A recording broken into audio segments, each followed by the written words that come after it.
Normalement, normalement c'est bon, Fabienne. Voilà. Ah, voilà. Ouais.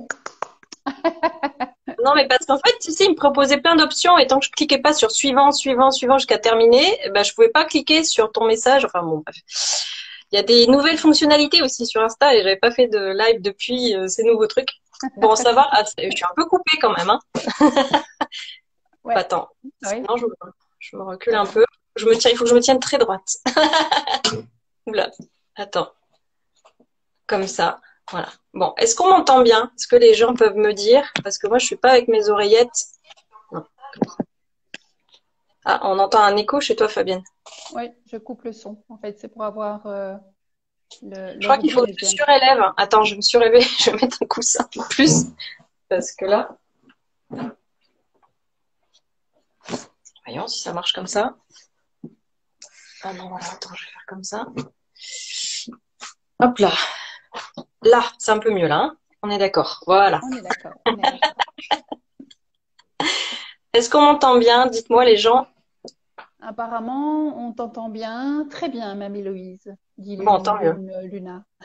Ok, super. Ah, parfait, merci. Je m'installe, hein. Je me suis... Attends, non, mince, on le voit le coussin. Ouais, à ton aise, comme chez toi. Voilà. Bah ouais, tant qu'à faire, hein. On est là pour quelques temps quand même. Ouais. J'ai tendance à faire des longs lives. J'espère que les gens auront du temps ce soir. Alors, donc, Fabienne Calmen, merci beaucoup de m'avoir proposé de m'interviewer. Je me sens beaucoup plus à l'aise avec quelqu'un qui m'interviewe que de parler toute seule devant mon écran. Donc, vraiment, c'est super. On avait déjà fait un live toutes les deux sur ta page Instagram où voilà, on avait parlé de souveraineté. Exactement. Voilà, est-ce que tu veux te présenter rapidement pour les gens qui te connaissent pas? D'accord. Eh bien, bonjour à toute la communauté d'Héloïse et à tous ceux qui passent et qui ne sont pas encore. Mais si, ils sont de la communauté d'Héloïse, de toute façon. Je suis Fabienne, je suis Fabienne Calmen. Donc voilà, je suis passeuse de messages pour l'âme. Je suis coach intuitive, énergéticienne quantique. J'accompagne aussi les personnes en parcours de flammes jumelles et je facilite un accompagnement vers votre souveraineté. Et aujourd'hui, et je suis là en tant qu'invitée, mais pour accompagner surtout Héloïse à répondre à vos questions. Alors, je vais vous demander à chaque fois que vous posez une question de bien vouloir mettre, s'il vous plaît, un Q de question avec, avant la question. Parce que parfois, il est difficile de faire la différence. Ah, on n'entend pas bien Fabienne. Oui, si tu veux, c'est ce que je te disais, Fabienne, c'est que tu as le son un petit peu sourd. Comme ça. Ici, comme ça. Ouais, on Est-ce que t'entend c'est beaucoup mieux? mieux.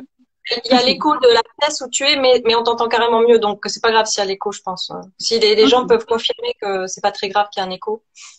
Si c'est OK pour toi, donc attends, si c'est OK pour toi au niveau du son, c'est parfait. Ouais, c'est mieux. Voilà, tu Donc, vois, ils disent ça va mieux. Voilà, c'est mieux. Ouais. c'est mieux, c'est mieux. Merci. Donc, je demandais à toute cette belle communauté, en fait, de bien vouloir mettre un cul de question avant la question, parce que parfois c'est difficile de suivre, en fait, parfois les commentaires que les gens imposent. Donc voilà. Et Bonne on, idée. on est prêt. Effectivement, voilà, précis. Merci aussi de toute votre bienveillance.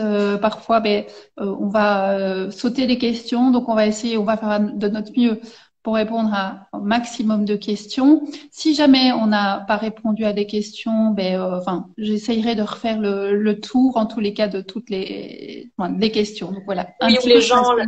les reposent après. Voilà.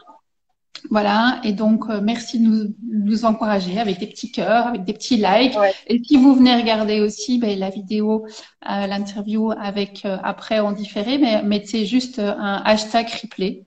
Et donc voilà, donc merci beaucoup pour votre bienveillance. On est vraiment dans un espace protégé, donc on a chacune notre bougie, et moi j'ai mis du Palo Santo aussi. Donc voilà, on est dans un bel espace. Je vous souhaite une belle soirée. Et donc maintenant, c'est à Héloïse. En fait, je laisse la parole à Héloïse. Ok. Bon, alors donc il y a deux thèmes que je vais aborder dans ce live, mais en fait qui sont liés l'un et l'autre. Donc j'avais proposé un vote en story pour demander quel thème. Enfin, j'avais proposé trois thèmes. pour mon prochain live. Et donc, il y avait le refus d'incarnation des starseeds, le temps multidimensionnel, les lignes de temps, le libre arbitre, et intégrer ses parts d'ombre, libérer ses traumas. Et donc ça a été les deux gagnants, on va dire, les deux en tête ont été le refus d'incarnation et intégrer ses parts d'ombre. Donc j'ai décidé de faire les deux dans le live parce que finalement il y a des liens aussi entre les deux. Voilà. Alors déjà, je vais commencer par le refus d'incarnation des starseeds.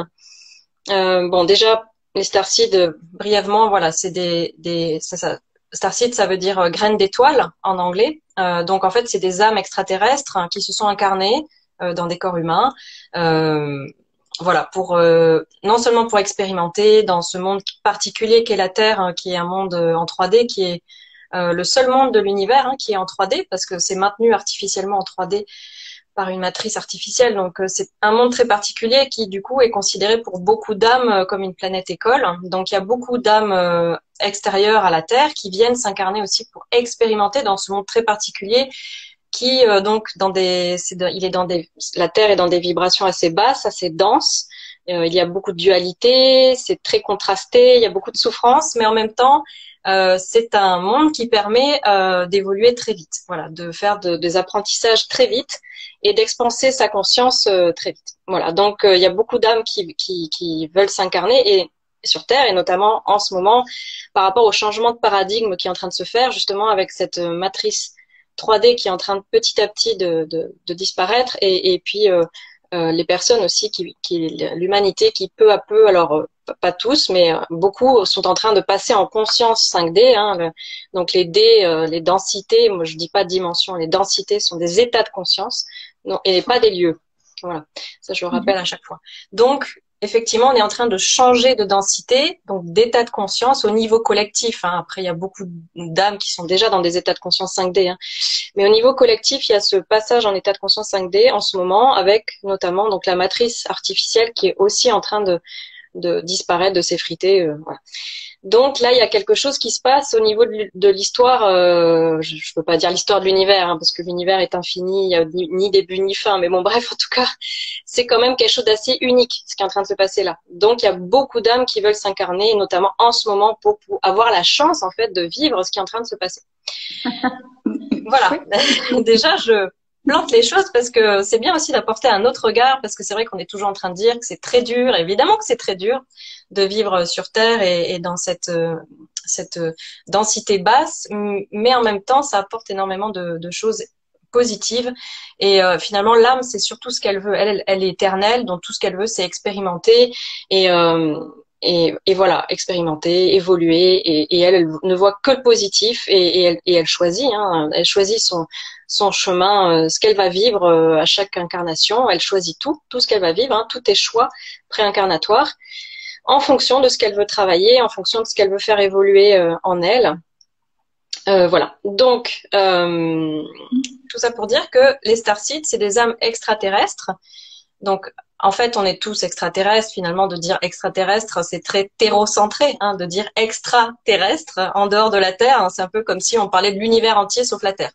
Donc, finalement, c'est toutes les âmes qui sont extraterrestres, finalement. Mais si, voilà, on part du principe qu'il y a, en fait, on est tous des extraterrestres sur Terre. Les humains, comme je l'expliquais déjà dans d'autres lives, sont à la base des Lyriens, qui sont arrivés de d'autres planètes, qui étaient pourchassés par les reptiliens.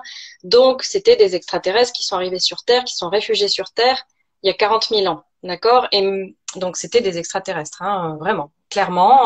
Voilà, nos ancêtres, les Lyriens, c'était des extraterrestres. Donc, on descend pas du singe, tout ça, c'est des bêtises, c'est de la manipulation pour nous couper justement de nos origines stellaires. Mais ce qui s'est passé après, c'est qu'il y a beaucoup de Lyriens, avec la manipulation, justement, le contrôle mental exercé par les reptiliens, qui, en fait, pourchassaient les Lyriens, c'était pendant les guerres d'Orion, qui, du coup, sont venus les rejoindre sur Terre. Et là, ils ont commencé à les esclavagiser et à faire du contrôle mental sur eux. Donc, ce contrôle mental, en fait, qu'on vit aujourd'hui, quand on parle de la Kabbale, des élites, etc., ça fait 40 000 ans quand même qu'on vit ça. Et donc, il y a beaucoup de Lyriens, en fait, qui ont petit à petit commencé déjà à se faire laver le cerveau, en fait, à croire, tout tout ce conditionnement des reptiliens comme quoi on était tout petit, impuissant, limité, séparé de Dieu, alors qu'en fait on est Dieu soi-même, on est la source nous-mêmes. Et donc évidemment, ils nous ont coupé enfin ils ont coupé les Lyriens de leurs origines stellaires, de la conscience de leurs origines stellaires, en leur disant qu'on était seuls dans l'univers et qu'il n'y avait pas d'autres planètes habitées à part la Terre. Donc ces Lyriens, petit à petit, leur ADN s'est aussi auto-limité, hein, petit à petit, parce que l'ADN est le reflet de la conscience. Donc avec leur conscience qui se limitait, leur ADN s'est limité, il est passé de 12 brins à 2 brins. Donc il y a eu comme ça, durant 40 000 ans, au fil des millénaires, une espèce de limitation comme ça de ces Lyriens, limitation psychique, limitation physique. Et c'est eux qui sont les humains actuels qu'on peut appeler les humains les endormis ou même éveillés. Il y a des humains comme ça qui sont des Lyriens, qui s'incarnent. Donc oui, ce que j'ai pas dit, pardon, c'est que ces Lyriens, du coup, quand on meurt, en fait, on emporte ses croyances avec nous, hein, on emporte nos croyances limitantes aussi. Donc, ils emportaient avec eux ces croyances-là, en pensant qu'avec la Terre, qu'ils pouvaient se réincarner que sur Terre, et puis il y avait, après, avec la religion, toutes les histoires de péché, de devoir comment dire, se faire pardonner ses péchés, puis le karma, etc. Donc il y a plein de Lyriens comme ça qui ont commencé à s'incarner, se réincarner sur Terre en boucle pendant des millénaires. Donc en fait, ces humains dont les ancêtres sont ces Lyriens, voilà, qu'on peut différencier de ce qu'on appelle les starseeds. Voilà. Quand on dit les starseeds et les humains, grosso modo c'est ça. Mais comme vous pouvez voir, à la base, on est tous extraterrestres. C'est juste qu'il y en a qui l'ont oublié, en fait. Voilà. Donc, les starseeds, c'est des âmes extraterrestres qui viennent s'incarner dans des corps humains, donc dans des corps lyriens, hein, nos ancêtres sont les Lyriens, donc, et qui viennent, en fait, à la fois expérimenter, parce qu'ils savent en plus que dans ce monde sur Terre, il y a le voile de l'oubli. Alors, attendez les questions, pas tout de suite. Ils savent qu'il y a le voile de l'oubli sur Terre, donc on sait que en venant sur Terre, on va complètement oublier qu'on est un galactique, on va complètement oublier de sa vie de galactique, ses vies antérieures, et du coup, on va vivre cette vie d'humain à fond. Et c'est en la vivant à fond qu'on apprend le plus. Si on savait dès le départ qu'en fait tout ça, ce n'est voilà, qu'on est dans une matrice, que ce monde est quand même assez illusoire, etc. Bon, et puis qu'on est un extraterrestre, et puis qu'après on va rentrer à la maison après cette vie-là sur Terre, et qu'on va retourner sur notre planète, etc. Si on savait tout ça dès le départ, bon ben on vivrait pas cette vie à fond. Donc on n'apprendrait pas, on n'aurait pas tous ces apprentissages, voilà. Donc les starseeds viennent pour expérimenter et aussi pour aider l'humanité de l'intérieur, puisque les extraterrestres n'ont pas le droit d'aider de l'extérieur. Tout ce qu'on lit à ce sujet-là, quand on dit que les extraterrestres vont venir nous sauver ou que la Fédération Galactique nous sauve, fait tout pour qu'on ascensionne, tout ça c'est du New Age en fait. La Fédération Galactique en réalité, elle n'intervient pas, elle n'est jamais intervenue dans aucune guerre, elle n'intervient pas par rapport à ce qui se passe aujourd'hui, par rapport à la pandémie, elle intervient uniquement s'il y a risque d'explosion nucléaire, si la planète risque de péter. Parce qu'ils tiennent à la Terre. C'est vraiment, ils veulent surtout pas qu'elle explose parce que c'est une super planète, non seulement dans sa biodiversité, etc. C'est une planète quand même assez unique, hein, dans le sens où elle a beaucoup de biodiversité, mais aussi parce que justement pour eux, ils la considèrent comme une formidable planète école, notamment pour les starseeds. Donc ils veulent, voilà. Donc c'est pour ça que quand on dit la Fédération Galactique vient nous sauver, etc. Tout ça c'est du New Age pour nous maintenir dans l'attente d'un sauveur et pour nous maintenir passifs. En réalité, eux, ils veulent qu'on se sauve nous-mêmes. Ils disent que ce qui se passe à l'extérieur n'est que le reflet de nos pensées au niveau collectif, au niveau de l'humanité. On manifeste à l'extérieur ce qu'on a à l'intérieur. Donc c'est à nous en fait de changer cette réalité extérieure en changeant notre intérieur. Voilà. Donc ils comptent pas intervenir. Donc les extraterrestres n'ont pas le droit d'intervenir de l'extérieur ou de manière vraiment quand il y a des choses urgentes mais sinon ils peuvent pas. Il y a vraiment une loi qui s'appelle la directive première et c'est une loi spatiale stricte qui fait que les extraterrestres c'est pour ça qu'ils ne viendront jamais nous sauver, ne comptez pas là-dessus. Le New Age, je le rappelle, c'est un instrument de contrôle mental de la CIA, d'accord? Le New Age c'est CIA et CIA c'est la Kabbale, les Illuminati, ceux qui nous contrôlent dans l'ombre, les reptiliens.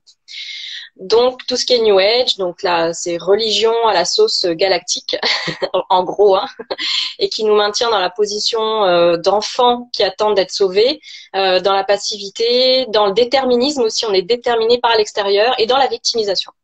Donc ça, en fait, c'est ce contrôle mental qu'ont subi les Lyriens depuis 40 000 ans et que subit encore l'être humain aujourd'hui, puisque les reptiliens sont toujours au contrôle, dans l'ombre, ils sont là, ils dirigent le monde encore. Donc, donc cette attente d'un sauveur finalement et ou du retour d'un messie ou du messie, enfin voilà, ce maintien dans la passivité, l'infantilisation et la victimisation, voilà, c'est ça que je voulais dire. C'est très important d'en prendre conscience parce qu'en fait, en tant que starseed, nous-mêmes, quand on vient s'incarner dans un corps humain, en humain, on est dans cet inconscient collectif humain. Et on hérite aussi de tout ce contrôle mental qu'il y a eu sur les Lyriens depuis 40 000 ans, et notamment ce maintien dans la limitation, la victimisation, comme je disais, la passivité, l'attente d'un sauveur, l'infantilisation, la séparation d'avec Dieu, la source, ce que vous voulez, que c'est à l'extérieur de nous, que c'est plus grand que nous on est tout petit par rapport, alors qu'en fait, on est nous-mêmes la source. Chacun de nous est la source, en fait, en train de s'expérimenter elle-même à travers des fractales qui sont les âmes. Mais en réalité, on est la source soi-même, on est la source. Donc on pourrait très bien dire je suis Dieu. Bon, alors après on va dire ça y est, elle est complètement mégalomaniaque, mais en réalité Dieu c'est pas une entité, c'est pas une personne, c'est simplement le grand tout. C'est simplement la somme de toutes les consciences qui existent dans l'univers. Voilà. Donc en fait on est reliés tous les uns aux autres. Donc toutes les consciences de l'univers sont reliées les unes aux autres. Voilà, donc ça aussi, le maintien dans l'illusion, la séparation, ça aussi, ça fait partie de ce contrôle mental. Et les religions ensuite ont été créées pour ça, pour nous renforcer encore plus tout ça. Donc, voilà. Donc tout ça pour dire que je refais, excusez-moi, j'ai la pensée à chaque fois en arborescence, mais j'arrive à revenir après au tronc de l'arbre. Donc j'étais en train de dire que effectivement, les extraterrestres n'ont pas le droit d'intervenir à l'extérieur, et c'est pour ça qu'il y a eu beaucoup de starseeds qui sont portés volontaires. Notamment, je fais allusion au livre de Dolores Cannon, Les 3 vagues de volontaires, où un appel a été lancé dans tout l'univers. C'est une image, hein, ils ont pas pris un haut-parleur et ils ont pas, mais en tout cas, il y a vraiment au lendemain de la Seconde Guerre mondiale, ils ont dit là il faut faire quelque chose pour la planète Terre, l'humanité, ça va pas du tout. Et donc ils ont demandé voilà à toutes les races galactiques qui voulaient se porter volontaires pour s'incarner sur Terre. Donc il y en a énormément, de beaucoup de races, et même de d'autres galaxies. Il n'y a pas que notre galaxie à nous, il y a vraiment des extraterrestres qui viennent aussi de d'autres galaxies et qui ont commencé à s'incarner au lendemain de la Seconde Guerre mondiale. Donc eux, c'est la vague hippie, hein, voilà, bon, je dis pas que les premiers starseeds c'était tous des hippies, mais en tout cas les hippies, il y a de fortes chances pour dire que c'était tous des starseeds. Enfin voilà, donc première vague. Ensuite la deuxième vague, ça a été donc plutôt fin 70, années 80, et puis troisième vague, années 90-2000, je crois. Enfin après c'est pas forcément aussi tranché, mais en gros voilà, il y a eu ces 3 vagues, et puis alors depuis les années 2000, il y a énormément de starseeds qui s'incarnent. Il y en a jamais eu autant sur Terre. Il y a beaucoup d'enfants qui sont starseeds. Tous ces enfants qu'on appelle cristal, indigo, etc., arc-en-ciel, enfin voilà. Bon, tout ça, c'est un petit peu des étiquettes, mais en gros, voilà, tout ça, c'est des starseeds, des âmes extraterrestres qui se sont portés volontaires pour venir aider l'humanité de l'intérieur. Puisqu'on ne peut pas de l'extérieur, ben on va aider de l'intérieur. Et donc, la meilleure façon d'aider de l'intérieur, bah, c'est de se mettre complètement dans le moule de l'humain, en fait, pour bien comprendre l'humanité aussi, et pour pouvoir vraiment l'aider, il faut d'abord soi-même expérimenter ce que c'est que d'être un humain. Donc, on accepte aussi d'être pris complètement dans cet inconscient collectif, d'être pris dans ces croyances limitantes, d'être pris dans ce contrôle mental. Hein. Donc, en fait, on n'est pas victime, on a accepté aussi de jouer le jeu, d'être victime du contrôle mental, de tout ce qui se passe. Mais c'est uniquement pour, en fait, déjà vivre à fond cette vie d'humain, soi-même expérimenter, en retirer plein de choses aussi pour soi, pour son parcours d'âme, mais aussi pour être en mesure d'aider l'humanité. On peut pas aider les humains si soi-même on s'expérimente pas humain. Donc voilà. Donc finalement on n'est pas du tout victime. Beaucoup de personnes disent mais comment j'ai pu accepter de m'incarner dans ce monde horrible, c'est pas possible. Alors quand on leur dit ou qu'ils apprennent qu'en fait tout est choix préincarnatoire et qu'en fait il y a pas de, on n'est pas manipuler toutes ces histoires aussi qu'il y aurait des archontes qui nous forcent à nous réincarner. Ça, oui, ça peut être le cas, par exemple, dans ce que je disais tout à l'heure par rapport aux Lyriens qui se sont réincarnés pendant des millénaires. Effectivement, il y a comme ça ces humains qui, comme je disais, quand ils meurent, ils emportent leurs croyances limitantes avec eux-mêmes. On emporte même la matrice en fait 3D artificielle. Enfin, je veux dire le contrôle mental de la matrice. Si on s'est pas réveillé par rapport à cette matrice, si on n'en a pas pris conscience, on l'emporte avec soi quand on meurt. Donc effectivement, il y a comme ça des humains qui, du coup, comme dans le monde astral, dans la 4D, on manifeste automatiquement tout de suite par nos pensées l'extérieur. Ben, si je meurs en étant soumise, en n'ayant pas du tout repris ma souveraineté, en n'ayant pas pris conscience du fait que je suis sous contrôle mental, et puis en plus je meurs avec plein de peur, ben oui, il y a de fortes chances que je rencontre des faux guides de lumière, enfin de fausses lumières, des archontes, etc., qui vont me dire, allez ma cocotte, tu vas te réincarner tout de suite, t'as pas le choix, puis il y a que ce monde-là, et puis cette fois-ci tu vas te réincarner comme ci, comme ça, et puis là oui, il y a eu comme ça, mais des impositions, des manipulations. Mais ce que je veux dire, c'est que de toute façon, là aussi, c'était la création de la personne elle-même. Hein. C'est elle qui a créé ça, c'est elle qui a créé son guide de fausse lumière, qui l'a manipulé, c'est elle qui a créé cet archonte qui l'a forcé à se réincarner sur Terre, parce qu'elle-même, elle était porteuse de culpabilité, de karma, de péché à réparer, de peur, de croyances limitantes. Donc, on ne fait que refléter à l'extérieur ce qu'on porte à l'intérieur de nous. Donc, tout ce qui n'est pas guéri, eh ben, on va le refléter à l'extérieur. Donc, effectivement, dans le monde astral où tout se manifeste dans l'instant,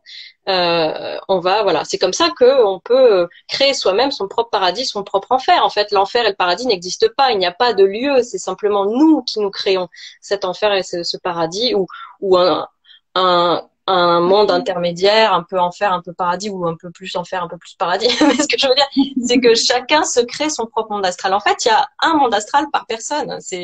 Il y a pas un monde astral et on y va. Non, il n'y a pas. Les lieux n'existent pas. Tout est fréquence dans l'univers, d'accord? Donc, et les fréquences, ce sont des pensées. L'univers n'est fait que de pensées. La source, c'est des pensées, d'accord? Et c'est les pensées qui créent la matière. Donc, nous créons nous-mêmes notre propre monde. Voilà. Bon, et donc là, je sais plus où j'en étais. Donc, voilà. Et donc, c'est Lyriens. Oui, là, oui, il y en a, on peut dire, qui ont été obligés, voilà, à se réincarner sur Terre. Mais pourquoi je parlais de ça? Oui, je voulais dire que... oh purée, non, je sais plus là. Si tu veux, en fait, je peux remettre, en fait, juste reposer une question.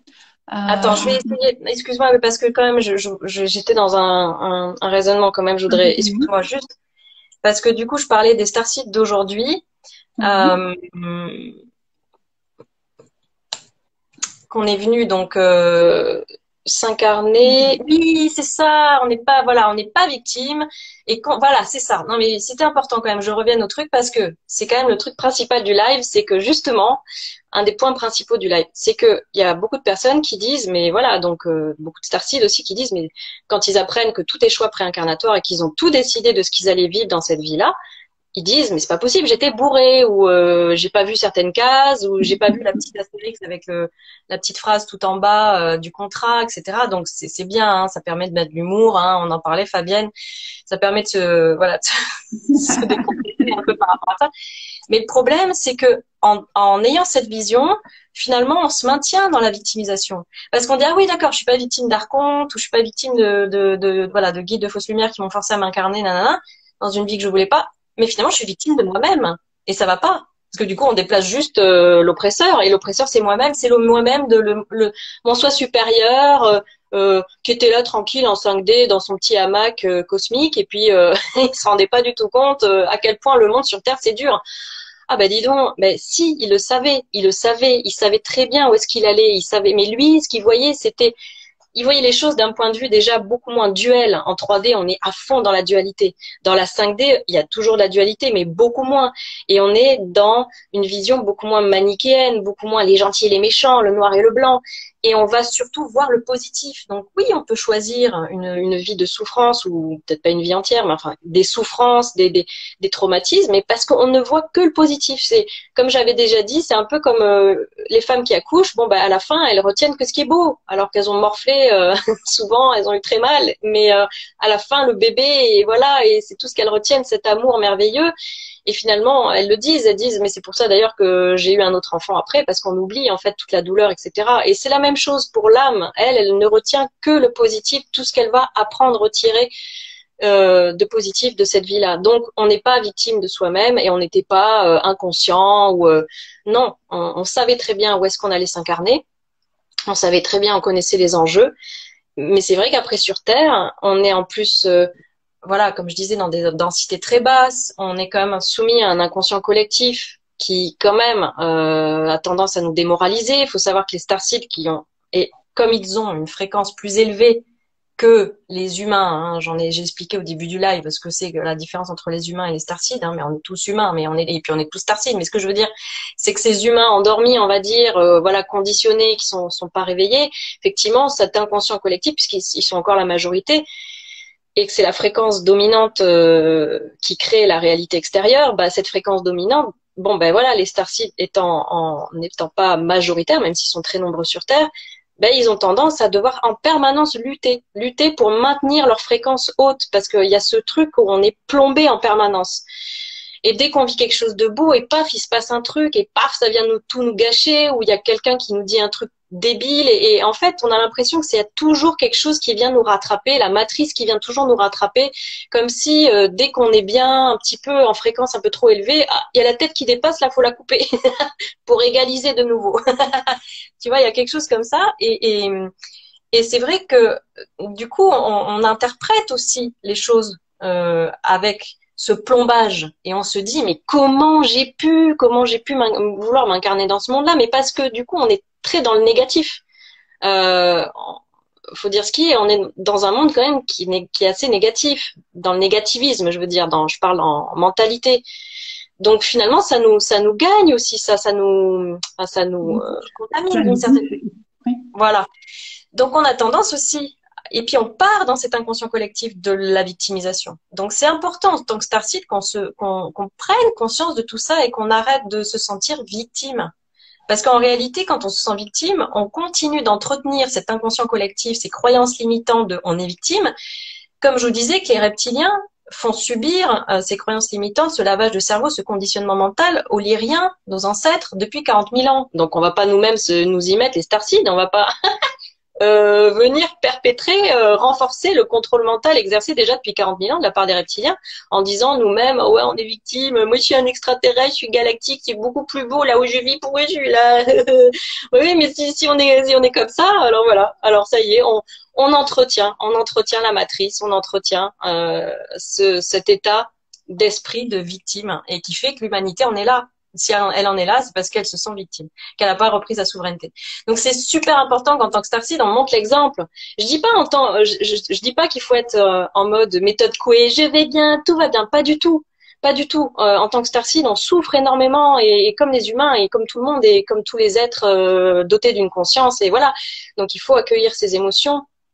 C'est super important.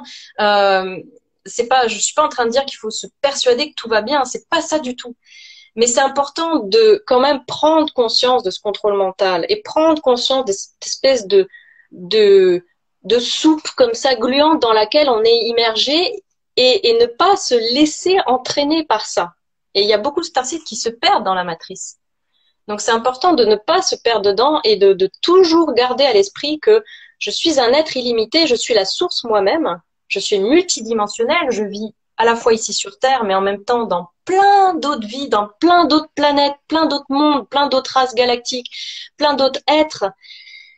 Donc je suis illimitée, mais vraiment dans le vrai sens du terme. Et ça, il faut pas le perdre de vue, il faut pas le perdre de conscience. C'est vraiment important. Voilà. Bon, est-ce qu'il y a des questions pour parler? Merci déjà aussi de nous rappeler en fait le fait qu'on soit illimité et qu'on a en fait ce pouvoir en nous et se le rappeler régulièrement, puisqu'effectivement on est vraiment comment dire, englouti dans cette dans cette boue qui est là tout le temps autour de nous. Alors oui, il y a des questions et je vais je vais peut-être poser la première question qui est de Zetlomi, enfin oui, Zetellomi. Est-ce que quand quelqu'un nous énerve forcément, est-ce le reflet de nous-mêmes ou alors ça peut être qu'on ne vibre pas la même fréquence et que du coup, on est lassé. Alors, il peut y avoir plusieurs raisons. Bon, justement, ça va pouvoir permettre de faire la transition par rapport aux parts d'ombre. Alors en fait, quand quelqu'un nous énerve, c'est parce qu'il vient titiller en nous quelque chose qui n'est soit pas encore conscientisé ou pas encore guéri, ou quelque chose qui correspond à un ancien nous-mêmes qu'on ne veut plus être. Donc effectivement, on est tous des miroirs les uns pour les autres. Comme je disais, on est la source elle-même, hein, en train de s'expérimenter, de se découvrir à travers les âmes qui sont ces fractales, mais qui sont ces miroirs, justement. On est les miroirs de la source.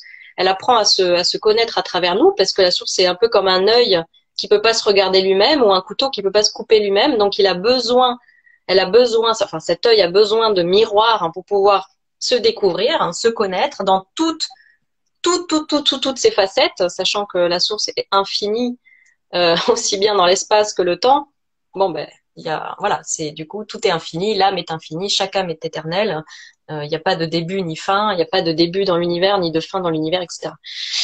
Donc effectivement, là je me suis encore perdue par rapport au fait que oui, on est des miroirs les uns pour les autres. Si on est des miroirs pour la source, et nous-mêmes on est la source, on est donc tous des miroirs les uns pour les autres en réalité. Donc effectivement, c'est important quand quelqu'un nous énerve d'aller chercher en soi qu'est-ce que ça vient titiller, quelle blessure non guérie. Voilà, est-ce que c'est la blessure du rejet, l'humiliation, la trahison, l'injustice, l'abandon, enfin il y a bien sûr plus de blessures que ça, hein, ça c'est les principales, mais voilà, c'est important d'aller effectivement s'interroger, de pas forcément aller. Bon, après on n'est pas parfait, hein, c'est normal aussi, faut accepter aussi que parfois, voilà, on peut avoir une colère, mais c'est bien après de revenir dessus, d'aller chercher ce qui s'est passé à l'intérieur de soi. Et après, effectivement, ça peut être une question de fréquences qui sont pas les mêmes fréquences. Une personne qui vibre plus bas, elle peut aussi nous agacer parce qu'on sent qu'elle nous pompe de l'énergie. Donc ça, c'est important aussi d'aller fréquenter des personnes avec qui on se sent bien et avec qui il n'y a pas une déperdition d'énergie, avec qui l'énergie circule de manière totalement fluide et je donne et je reçois tout autant et je ne pars pas en déperdition d'énergie. Donc ça, c'est super important. Et une personne, après qu'on l'ait vue, on se sent avec la pêche et on se sent pas crevé, on se sent pas fatigué. Donc oui, des fois, il y a un énervement, mais l'énervement aussi, qu'est-ce qu'il vient dire? Il vient dire quelque chose à l'intérieur de nous. C'est une forme de petit signal d'alarme. Et puis parfois, c'est une petite voix qui dit « Eh oh, je crois que cette personne, elle est pas bonne pour toi. Eh oh, je crois qu'il faudrait que tu arrêtes de voir cette personne. Eh oh, c'est le 4e café que tu vas prendre avec cette personne, mais tu te rappelles, t'es pas bien à chaque fois. » Puis à la fin, oh, mais je te dis qu'il faut que tu arrêtes de fréquenter cette personne. Mais voilà, c'est ça l'énervement aussi. C'est la petite voix qui commence à s'énerver parce qu'on l'écoute pas. Ça peut être ça aussi. Voilà, l'énervement, ça dit toujours quelque chose en soi qu'on n'arrive pas en fait à admettre totalement. Donc ça vient se transformer en colère. Hein. La colère, c'est souvent qu'il y a un conflit intérieur, hein, qu'il y a deux parties de nous qui luttent entre elles. Hein. Une partie qui dit oh non non non, cette personne quand même, c'est ma copine, je peux pas la laisser tomber, refuser un café avec elle, dire qu'elle a une fréquence trop basse pour moi. Et puis il y a l'autre partie qui dit mais si, tu vois bien, tu te sens mal à chaque fois, voilà, tu rentres, t'es crevé, nanana. Bon, donc il y a conflit intérieur et c'est ça souvent qui crée aussi cette colère. Voilà, donc tout ça, c'est important effectivement d'aller analyser en soi. Mais sinon, il peut y avoir tout simplement, oui, l'autre me renvoie une part de moi que je ne veux plus voir ou que je ne veux pas voir, que je n'ai toujours pas vu, que je n'ai pas accepté en moi. Et justement, les parts d'ombre, je vais pouvoir peut-être du coup parler définir un petit peu en résumé ce que sont les parts d'ombre. Alors, les parts d'ombre, c'est tout ce qu'on n'a pas guéri en soi, toutes les blessures, tout ce qu'on a subi, tous les traumatismes, les souffrances qu'on n'a pas guéri, d'accord, qu'on n'a pas libéré, qui restent en soi, en souffrance. Ça peut être de cette vie-là, mais ça peut être aussi d'une autre vie, comme on dit mémoire karmique. Moi, j'aime pas trop ce terme parce qu'il y a karma dedans, sachant que le karma, c'est aussi une croyance. Bon, je vais pas partir là-dedans, mais bon, mémoire d'une autre vie, on va dire. ou mémoire d'une vie d'un ancêtre ou une ancêtre. Donc là, on parle de mémoire transgénérationnelle, sachant que les traumatismes non guéris de nos ancêtres nous sont transmis via l'ADN, parce que tout s'inscrit dans l'ADN. Hein. C'est aussi pour ça d'ailleurs, je refais le lien avec refus d'incarnation des starseeds. On en parlait, hein, Fabienne, c'est qu'il y a beaucoup de starseeds aussi qui en s'incarnant dans un corps humain, c'est pas juste être dans un corps humain dans une densité basse et dans un monde voilà de fréquences basses, etc. avec la matrice 3D. C'est pas que ça. C'est parce qu'aussi on hérite de toutes les mémoires familiales, transgénérationnelles de nos ancêtres, tous les traumatismes qui n'ont pas guéri. Et souvent les starseeds vont choisir parce qu'ils aiment le challenge et puis parce qu'ils ont quand même souvent un côté guérisseur ou voilà quelque chose qui va leur permettre, voilà, ils choisissent ces familles-là, ces arbres familiales, généalogiques chargés pour pouvoir justement, c'est eux qui se portent volontaires pour nettoyer entre guillemets cet arbre dans le sens qu'ils vont libérer à travers eux-mêmes ces souffrances non guéries, ces traumatismes non guéris de l'histoire familiale. Et il y en a beaucoup parce que finalement, la thérapie, la psychothérapie, etc., c'est récent dans l'histoire de l'humanité. Donc, imaginez toutes les générations qui ont souffert sans pouvoir parler, avec tous les tabous, les non-dits, qui ont tout gardé en elles. Et on sait qu'un traumatisme, ça se forme du moment que quelqu'un vit une situation difficile, mais qu'il ne peut pas en parler. C'est pour ça d'ailleurs qu'il y a des psychologues qui sont envoyés en urgence dès qu'il y a une catastrophe, quelque chose, un attentat, pour aller tout de suite faire parler les gens. Parce que du moment qu'on peut parler, on peut se libérer. Mais voilà, toutes les générations antérieures, c'était pas du tout bien vu de parler de ses émotions. Encore aujourd'hui, c'est très tabou, hein, les émotions. Moi, je trouve, il y a encore vachement de boulot à ce niveau-là. Donc, autant vous dire que du temps de nos grands-mères, arrière-grand-mères, grands-pères et tout ça, bon, voilà, c'était super tabou. Donc, puis alors, avec tous les tabous autour de la mort, de la sexualité, de l'enfantement, qui sont en gros les trois thèmes, les trois domaines où il y a des traumatismes, et ben alors là, voilà. Donc souvent les starseeds s'incarnent dans des familles comme ça avec des traumatismes très lourds. Donc c'est aussi pour ça le refus d'incarnation des starseeds, c'est parce qu'il y a ce côté de wow, dès qu'on s'incarne, on a tout le poids là comme ça de tout l'arbre familial sur les épaules. Donc c'est important aussi de faire de la thérapie pour soi en tant que starseed, mais aussi pour ces ancêtres qui nous ont légué, hein, parce que voilà, comme je disais, c'est dans l'ADN, hein, donc ils nous ont légué leurs souffrances non guéries. Donc les pardons, c'est toutes ces souffrances qu'on a vécues nous aussi, hein, enfants, adolescents ou même à la naissance. Il y a beaucoup de naissances traumatiques.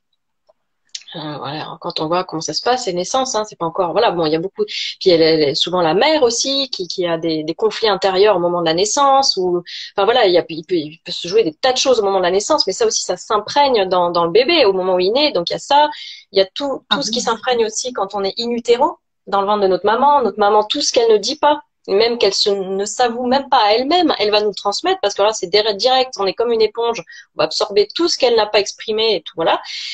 Donc, effectivement, déjà, juste au niveau de notre vie à nous, d'humains, on a beaucoup de casseroles, beaucoup de choses à libérer. Hein. Donc, c'est pour ça que les gens qui n'ont pas encore fait de thérapie, moi, je vous encourage à en faire. Hein. Et puis alors, de nos jours, il y a vraiment l'embarras du choix avec toutes les sortes de thérapeutes qu'il y a.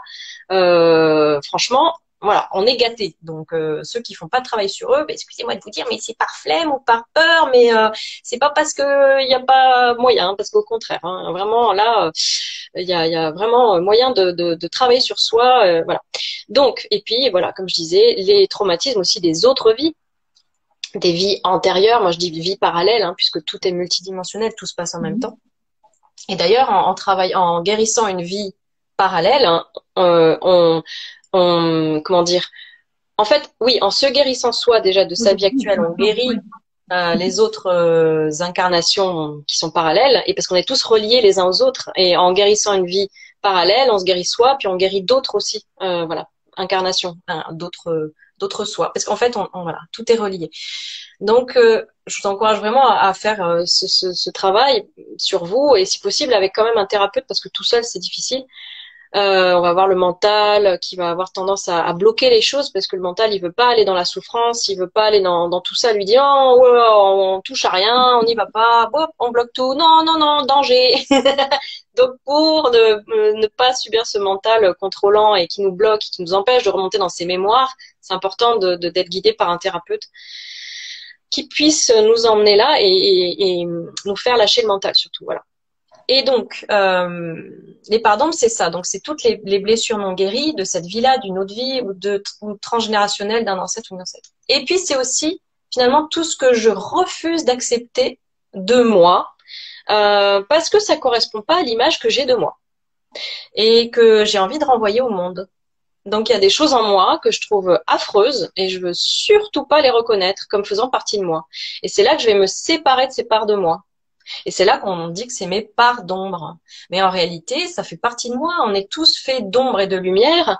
Et la meilleure façon comment dire, d'avoir le moins possible de parts d'ombre, c'est simplement de conscientiser ces parts d'ombre et de les accueillir et de les libérer, de les guérir, de leur donner de l'amour en fait. Quand on les guérit, on leur donne de l'amour. Donc il faut imaginer un petit peu, c'est ce qu'on appelle nos démons intérieurs. En réalité, c'est ça. Un démon intérieur, à la base, à l'origine, c'est quoi? C'est simplement une souffrance, un traumatisme, quelque chose qui n'a pas pu être dit et qui est là en soi. Et qui, tous les jours, se manifeste et dit au début, il est tout mignon, hein, c'est pas du tout un démon, il est là, je suis triste, ou alors je suis en colère, et tout. Et puis, où je culpabilise, enfin voilà, toutes où j'ai honte, voilà, ces émotions qu'on a du mal à ressentir, à se laisser ressentir et même à exprimer. Et donc tous les jours on va faire allez, tais-toi, tais-toi, puis on va le mettre là dans une pièce bien fermée à clé, là, hop, on ferme, et voilà, ça n'existe plus. Et qu'est-ce qui se passe dans la pièce quand à chaque fois qu'on a comme ça une émotion qui nous dérange, on va l'enfermer dans la pièce. Imaginez à la fin la pièce, elle est remplie. On va imaginer que c'est comme des enfants, d'accord? Elle est remplie de enfants peur, enfants colère, enfants culpabilité, enfants tristesse, enfants honte. Imaginez au bout d'un moment de quelques années, qu'est-ce qui se passe dans la pièce, à votre avis?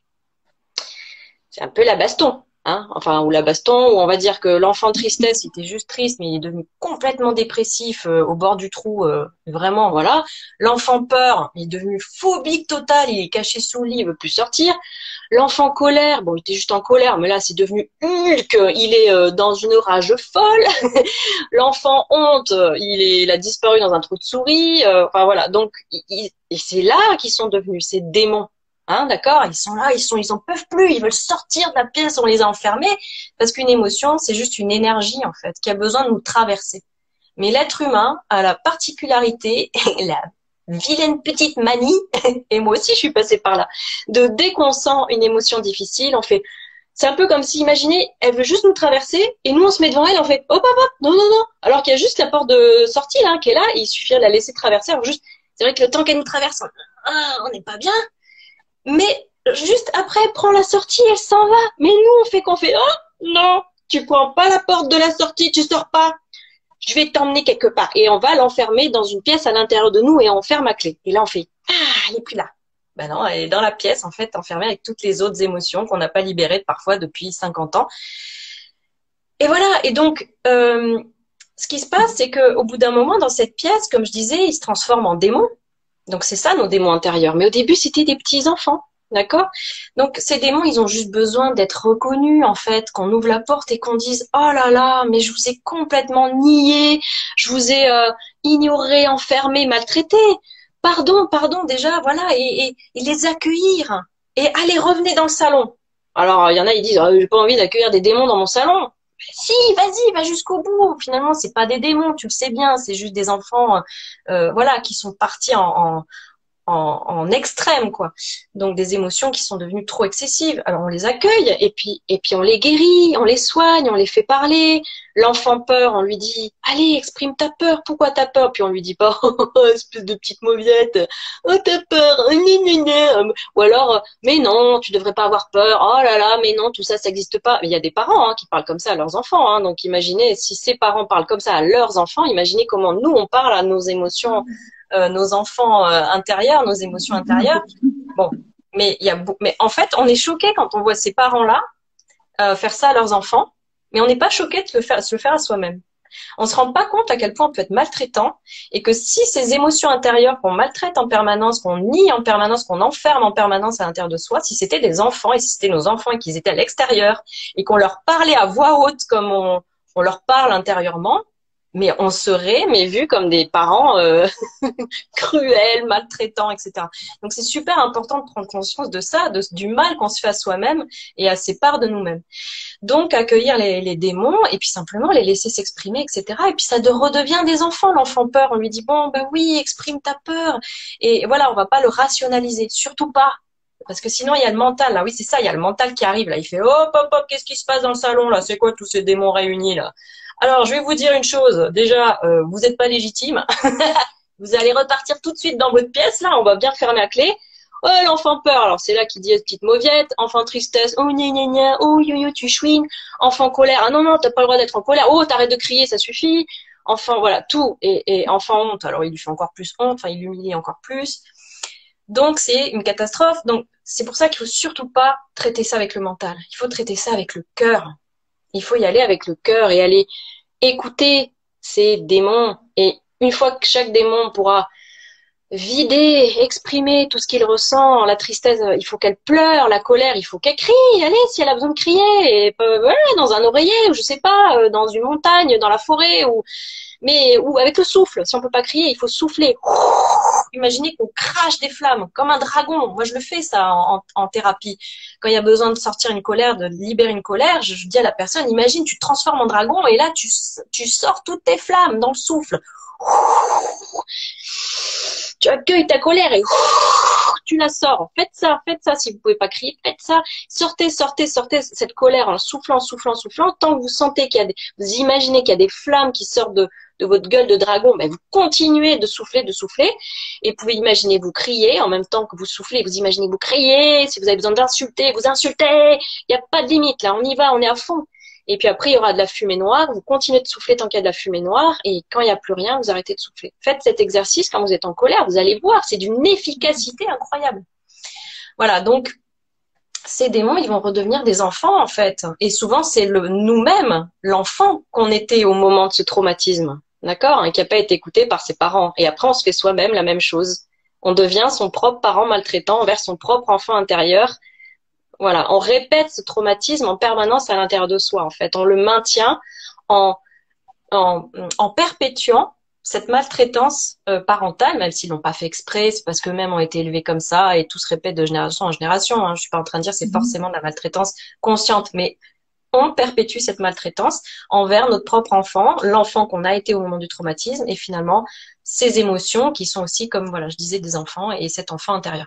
Donc c'est super important de devenir son propre parent bienveillant, le parent qu'on aurait aimé avoir, le parent qu'on aurait aimé, on aurait aimé avoir du soutien, de l'écoute, de l'amour de la part de notre parent. Mais au lieu de rester dans la victimisation, mon papa il m'a jamais aimé et puis là dans ce traumatisme il m'a pas soutenu, ok, je vais devenir mon propre père soutenant. Voilà, le père j'aurais aimé avoir, aimant, soutenant, accompagnant, je vais faire ça avec moi-même, avec ce traumatisme intérieur, avec cette émotion, et je vais l'accueillir et je vais l'aider à se libérer. Voilà, donc les parts d'ombre, c'est ça aussi. Intégrer ces parts d'ombre, c'est pas dans le sens de les intégrer, comme je disais, de les mettre dans une pièce fermée à clé. Voilà, c'est pas évidemment ça. C'est les intégrer dans le sens, voilà, les laisser sortir. Du coup, de plus se mettre en travers quand elles veulent juste sortir par la porte de la sortie, de dire, ok, vas-y, j'accepte, tu me traverses. Le temps que tu me traverses, c'est pas agréable, mais ouais, vas-y. Ouais, la porte est là-bas, vas-y. Ouais, ciao, je te retiens pas, mais merci pour les enseignements. Et puis voilà, une fois qu'elle est sortie, elle est libérée, donc c'est bon. Il n'y a pas de traumatisme, on a pu exprimer verbalement, c'est encore mieux. Donc, il n'y a pas de traumatisme. Donc, c'est comme ça. Et donc, chaque personne, il faudrait vraiment qu'on ait cette hygiène de vie, en fait, j'ai envie de dire, intérieure. On pense à se doucher, à se laver les dents, mais on n'a pas cette hygiène de vie intérieure, en fait. Et c'est très important de faire ça tous les jours. Mais après, on n'est pas du tout infaillible. Moi-même, il y a des fois aussi où je faillis, je retiens des émotions, etc. On est tous, personne n'est parfait, hein, d'accord? Mais le tout, c'est d'essayer et d'en avoir conscience et de le faire à l'intérieur de soi. Beaucoup de personnes ne vont jamais à l'intérieur d'elles-mêmes. Oh là là, non, non, non, quoi? Je vais pas à l'intérieur de moi, c'est rempli de démons, là. Donc, je les ai tous enfermés dans une pièce, mais je crois qu'il y en a un qui s'est transformé en Hulk et qui a tellement tambouriné à la porte qu'il a fini par la défoncer. Et je crois qu'il est dans le salon, il traîne par là. Donc moi, je veux pas à l'intérieur de moi. Ah, non, non, je reste à l'extérieur. Ou je vais là, je vais dans le grenier de la maison. Ah, dans le grenier, je suis impeccable, hein. C'est tout petit, c'est vraiment pas du tout confortable. Mais là, au moins, je ferme ma clé. Et là, je sais qu'ils viendront pas, les démons, parce qu'ils sont en bas dans le salon. Et voilà, je les entends la nuit, hein, voilà, j'ai peur, tout ça, mais je sais que dans mon grenier, je crains rien. Je suis là, comme ça, dans mon grenier, je vais bien, tout va bien. Voilà, donc ça, c'est les gens qui se réfugient dans le mental. Parce qu'il y a trop de souffrance à l'intérieur d'eux. Ils veulent surtout plus descendre, en fait, dans les étages inférieurs de la maison. Bah ouais, mais du coup, ils souffrent, hein, parce que ils se privent de leur bon salon confortable avec tous les coussins, leur lit douillet, je sais pas moi, la pièce avec la cheminée, les lumières tamisées, la musique d'ambiance. Ils sont là à se faire chier dans leur grenier là, exigu, avec des courants d'air, des échardes et tout. Ouais, mais là au moins, voilà, je serais pas embêtée par mes démons, machin. Bon, voilà, donc c'est hyper important d'aller guérir ces démons intérieurs, donc ces traumatismes en fait, tout simplement toutes ces souffrances non dites, non exprimées, pour pouvoir de nouveau occuper toute sa maison et ne plus être tout le temps dans le mental, pouvoir de nouveau donc descendre dans son cœur. Les gens qui sont bloqués dans le mental, c'est des gens qui ont tellement souffert qu'on dit ok, allez c'est bon, on monte là-haut et on redescend plus. Ah non, non, non, je reviens plus dans le salon, mettons le cœur. Ah non, non, non, au secours. Ah non, moi chaque fois que j'étais en salon, j'ai subi des choses horribles. Moi je veux plus. Voilà. Et on croit qu'en fait maintenant le salon c'est ça, le cœur, je vais dans le cœur, je souffre. Mais non, il faut juste aller guérir ce qu'il y a dans le salon. Voilà, pour pouvoir de nouveau investir le cœur. C'est hyper important parce qu'en plus de vivre dans un grenier, on souffre et il y a des gens comme ça qui passent leur temps, leur vie à souffrir juste pour ne pas réveiller leur souffrance. Mais au final, elles souffrent tout le temps, mais elles en ont pas vraiment conscience. Elles sont inconfortables, elles sont pas bien coupées du cœur. Comment on peut vivre coupé du cœur? C'est pas possible. Et c'est ça qu'on appelle les gens très dans le mental, dans l'ego, etc. On a tous un mental et un ego. Mais le problème, c'est quand on est coupé du cœur et qu'on n'est que dans le mental par réflexe de survie, en fait. Il y a beaucoup de personnes qui mettent ce mécanisme en place de coupure entre le cœur et le mental, entre le corps et la tête. Au moment où ils le font, c'est un mécanisme de survie. C'est aussi ce qu'on appelle dans l'extrême la sidération ou le clivage corps-esprit. Beaucoup de personnes qui, suite à un traumatisme, ben voilà, elles mettent en place, il y a ça qui se met en place à l'intérieur d'elles, elles le font pas exprès, hein, c'est inconscient, mais c'est un mécanisme de survie psychique pour pas péter un plomb, pour pas devenir fou en fait. Mais après, il faut traiter ça. Il faut pas rester avec ça toute sa vie. Il y a des personnes qui vivent toute leur vie sidérées, clivées, coupées en deux, coupées de leur cœur, et le cœur, il s'atrophie. C'est terrible. Donc c'est vraiment super important d'aller travailler donc ces parts d'ombre, donc comme je disais, les intégrer, c'est finalement les libérer, mais les intégrer dans le sens de les accueillir. La plupart des gens les rejettent. Ah non, surtout pas. Ah, je suis un être de lumière. Ça aussi, hein, ça concerne aussi, tiens, on peut refaire le lien avec les starseeds, parce que aussi dans les starseeds, beaucoup de starseeds se maintiennent aussi dans ces trucs un peu de ah ben non, moi je suis un être de lumière et ici je suis dans un monde d'ombre avec que des gens oh là là qui vibrent très bas, moi je suis un être de lumière. Ah ben effectivement t'as pas envie de t'incarner quand tu te considères comme ça, mais non, toi aussi t'as des ombres. Et il faut pas oublier qu'en tant que starseed on est des extraterrestres qui arrivons aussi avec notre bagage, hein. Faut pas croire qu'en 5D ou même dans des densités supérieures, il y a rien qui se passe, on n'a pas de traumatisme. La 5D, je rappelle, hein, cette fameuse 5D, c'est aussi un monde d'incarnation, d'accord? Donc les gens sont de chair et d'os exactement comme nous. Alors après, ils peuvent être bleus ou de 3 mètres de haut, etc. Bon, ils sont pas tous, il y en a qui sont humains, hein, de type humain en tout cas. Il y a beaucoup de races de type humain, mais après, voilà, il y en a des bizarres. Mais ce que je veux dire, c'est qu'ils sont de chair et d'os, ils sont comme nous, et donc, ils vivent des traumatismes aussi. Il faut pas oublier aussi que il y a eu les guerres d'Orion. Les guerres d'Orion qui ont duré quand même 1 million d'années, mais c'est énorme, 1 million d'années qui ont ravagé la galaxie pendant 1 million d'années. Les reptiliens qui ont donc poursuivi les Lyriens, et puis au final, ça se transformait en grosses bastons avec la Fédération Galactique, toutes les races positives qui se sont unies entre elles pour venir à bout des reptiliens. Donc maintenant, il n'y a plus de guerre d'Orion en 5D. On va dire que la fin des guerres d'Orion, on dit que c'est sur Terre. Mais voilà, donc ce que je veux dire, c'est que moi, je le vois en séance, hein, en reconnexion, quand je fais des séances de reconnexion à sa famille stellaire, les personnes peuvent se reconnecter comme ça à des mémoires, hein, en tant qu'extraterrestres, effectivement, des mémoires, mais vraiment hardcore, hein, où elles ont été voilà, tuées par un reptilien, où elles ont perdu un proche, ou l'explosion d'un vaisseau ou même d'une planète. Hein. Moi, j'ai déjà eu des personnes qui ont vécu sur la fameuse planète Tiamat, qui était dans notre système solaire et qui a explosé et qui a créé le déluge sur Terre il y a 12 500 ans. Il y a des personnes qui ont été sur Tiamat. Moi-même, j'y étais dans une vie, voilà, pendant l'explosion. Donc, ce que je veux dire, c'est qu'il y a beaucoup de personnes aussi, beaucoup de starseeds qui ont aussi des bagages, des casseroles. C'est pas parce qu'on est starseed qu'on arrive tout beau, tout net. Pas du tout, pas du tout. Le monde de la 5D, c'est pas un monde tout rose. Il y a moins de dualité. C'est un monde beaucoup plus facile que la 3D, mais faut pas croire. Il y a aussi des traumatismes, il y a des souffrances. Même s'ils ont des medbeds et des hautes technologies, etc. Mais enfin, après, voilà, il y a aussi toutes sortes de... Ah, 26 minutes restantes? Non, du Gozo. Ben non, c'est pas possible. J'espère que ça va pas couper parce qu'il me met 18. Ok, bon. Non, on revient si jamais ça doit être Ah bah ouais, c'est dommage. le cas, mais Là, j'ai le compte à rebours, là, truc bien stressant. 10, 9, 8 restantes. c'est bizarre parce que ça fait à peine. Ça repart. Oh là, j'espère que tout le monde va pouvoir revenir. Oh, je suis désolée, hein. Je sais pas ce qui s'est passé. Bon. Bah écoute, je sais pas ce qui s'est passé. Non, parce que j'ai jamais eu ça non plus. Au-delà d'une heure, enfin normalement ça continue. Donc Bon. il y avait un timing, c'est pas grave. Voilà. Bah ouais, mais j'ai peut-être pas coché la bonne option. Tu sais, moi, je suis pas encore, je suis pas complètement au point hein, par rapport au live. Alors peut-être qu'il fallait que je coche quelque chose qui empêche une durée de temps limitée. Je sais pas. Bah, écoute, voilà. Donc Bon, j'ai vu qu'en plus on était 207 à la fin, il me semble. Hein. J'ai cru comprendre, ou je sais pas. Bon, j'espère que tout le monde va venir maintenant sur le. va revenir, ouais. Mais c'est vrai que moi aussi j'ai dû couper de ce fait-là alors mon ordi et puis remettre pour qu'il se remette à jour. Donc du coup j'ai perdu les quelques questions qu'il y avait. D'accord.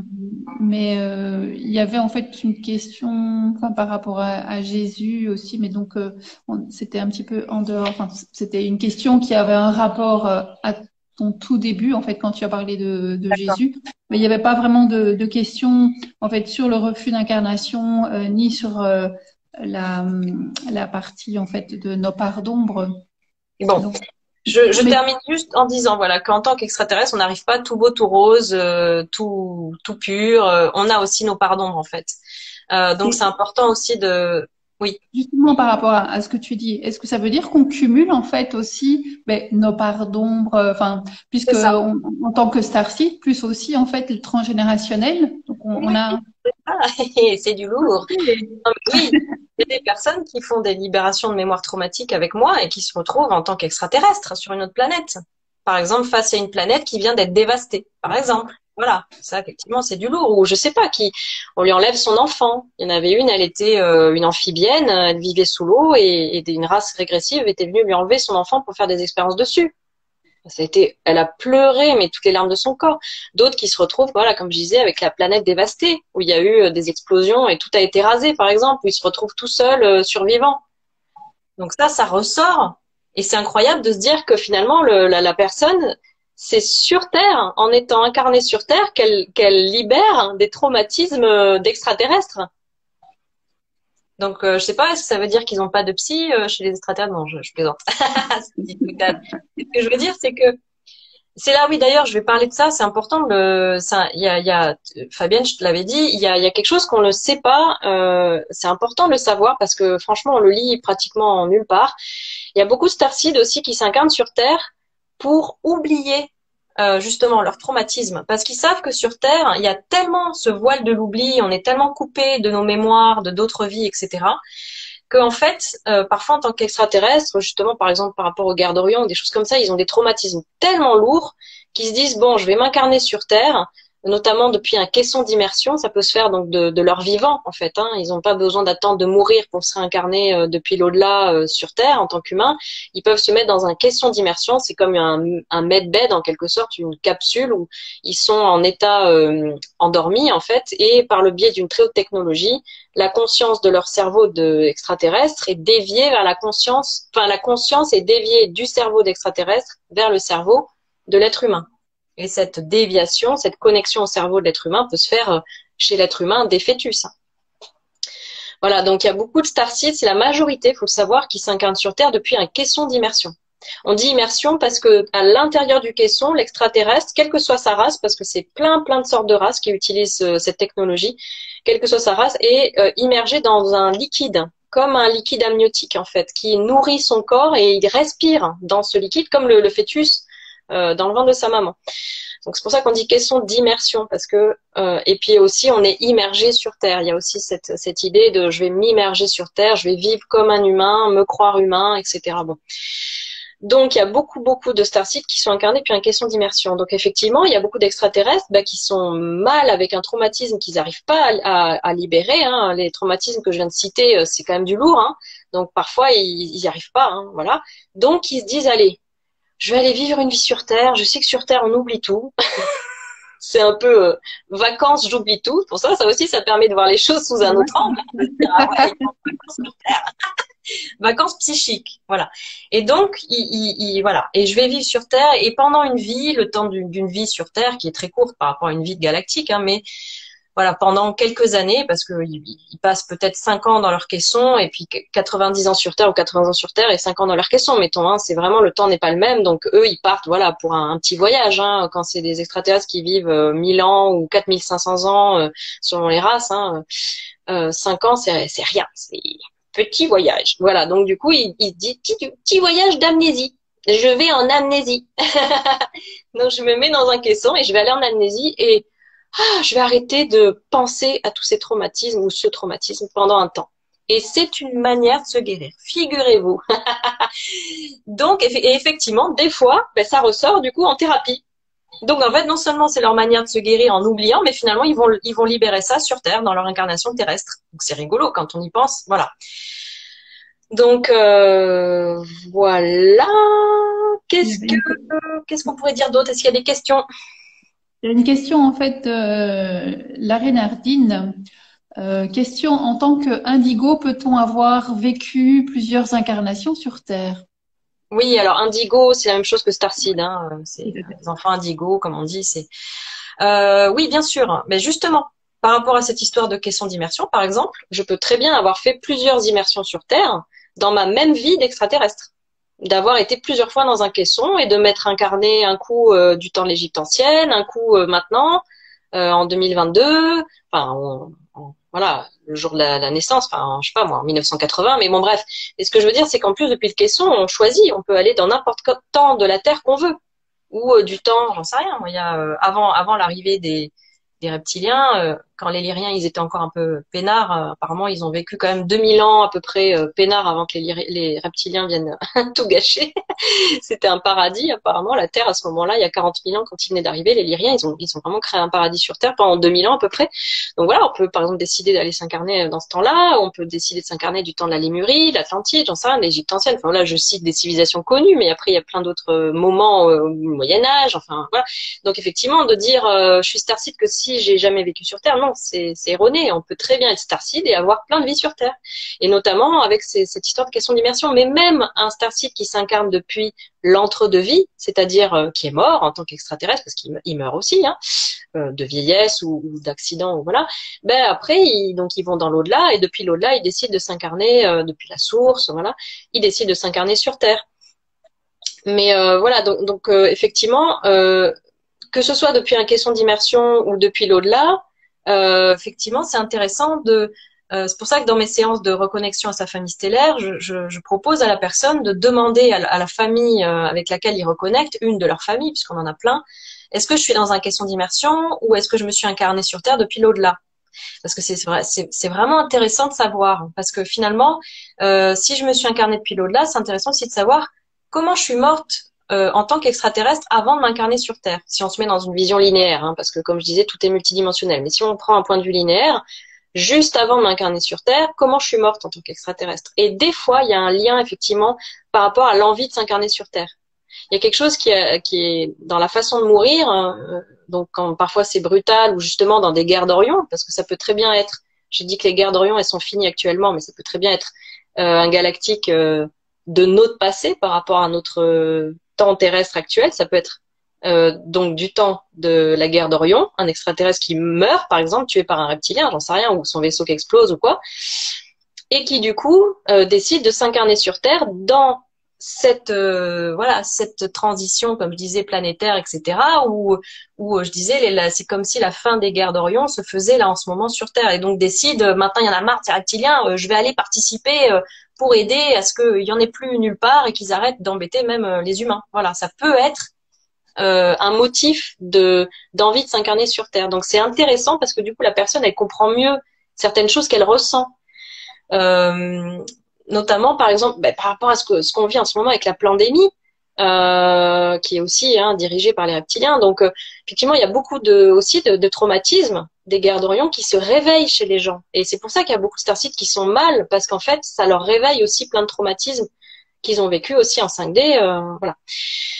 Donc voilà, et puis donc c'est pour ça qu'on peut très bien être un starseed, avoir vécu plusieurs vies sur Terre depuis un caisson d'immersion, ou même simplement, voilà, on est mort en tant qu'extraterrestre, on s'est réincarné sur Terre, et puis après on s'est réincarné en extraterrestre, puis après on s'est réincarné sur Terre, etc. Puis de toute façon c'est multidimensionnel, c'est pas d'abord l'un, puis après l'autre, puis ensuite l'un, et puis l'autre. Non, tout n'est pas comme ça linéaire, c'est tout en même temps, mais pour simplifier les choses, voilà, on va les dire de façon linéaire.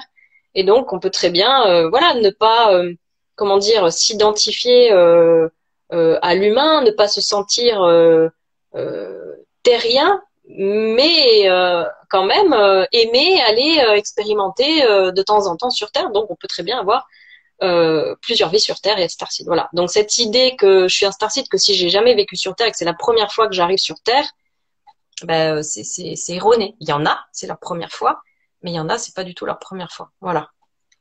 J'espère que je suis claire, parce que c'est complexe. On part aussi dans le multidimensionnel, donc voilà. Il y avait une autre question. Est-ce qu'il y a des êtres qui ne sont pas extraterrestres? Alors bon, mais ça, il faut regarder le premier live et le début. J'ai expliqué par rapport aux Lyriens, du fait que nos ancêtres sont des Lyriens qui sont arrivés sur Terre il y a 40 000 ans pour chasser par les reptiliens, et donc c'était des extraterrestres. Donc nos ancêtres ne sont pas, on ne descend pas du singe. Ça, c'est le darwinisme, et ça, en fait, ça fait partie du contrôle mental aussi. Darwin, en fait, faisait partie de la Kabbale. Donc on descend pas du singe, c'est des bêtises totales. On n'a pas non plus été créé par les Anunnaki. Alors ça, c'est l'autre extrême, comme quoi on aurait été créé par les Anunnaki qui nous auraient créés en laboratoire. Ça, c'est faux. C'est des Lyriens qui sont arrivés sur Terre et qui ensuite ont été esclavagisés par les reptiliens. Effectivement, les reptiliens ont modifié des choses dans l'ADN des Lyriens. Mais ils se sont rendus compte que la modification dans l'ADN ne persistait pas s'il n'y avait pas du contrôle mental derrière. Parce qu'en fait, les Lyriens et les humains, on est très connectés à la source.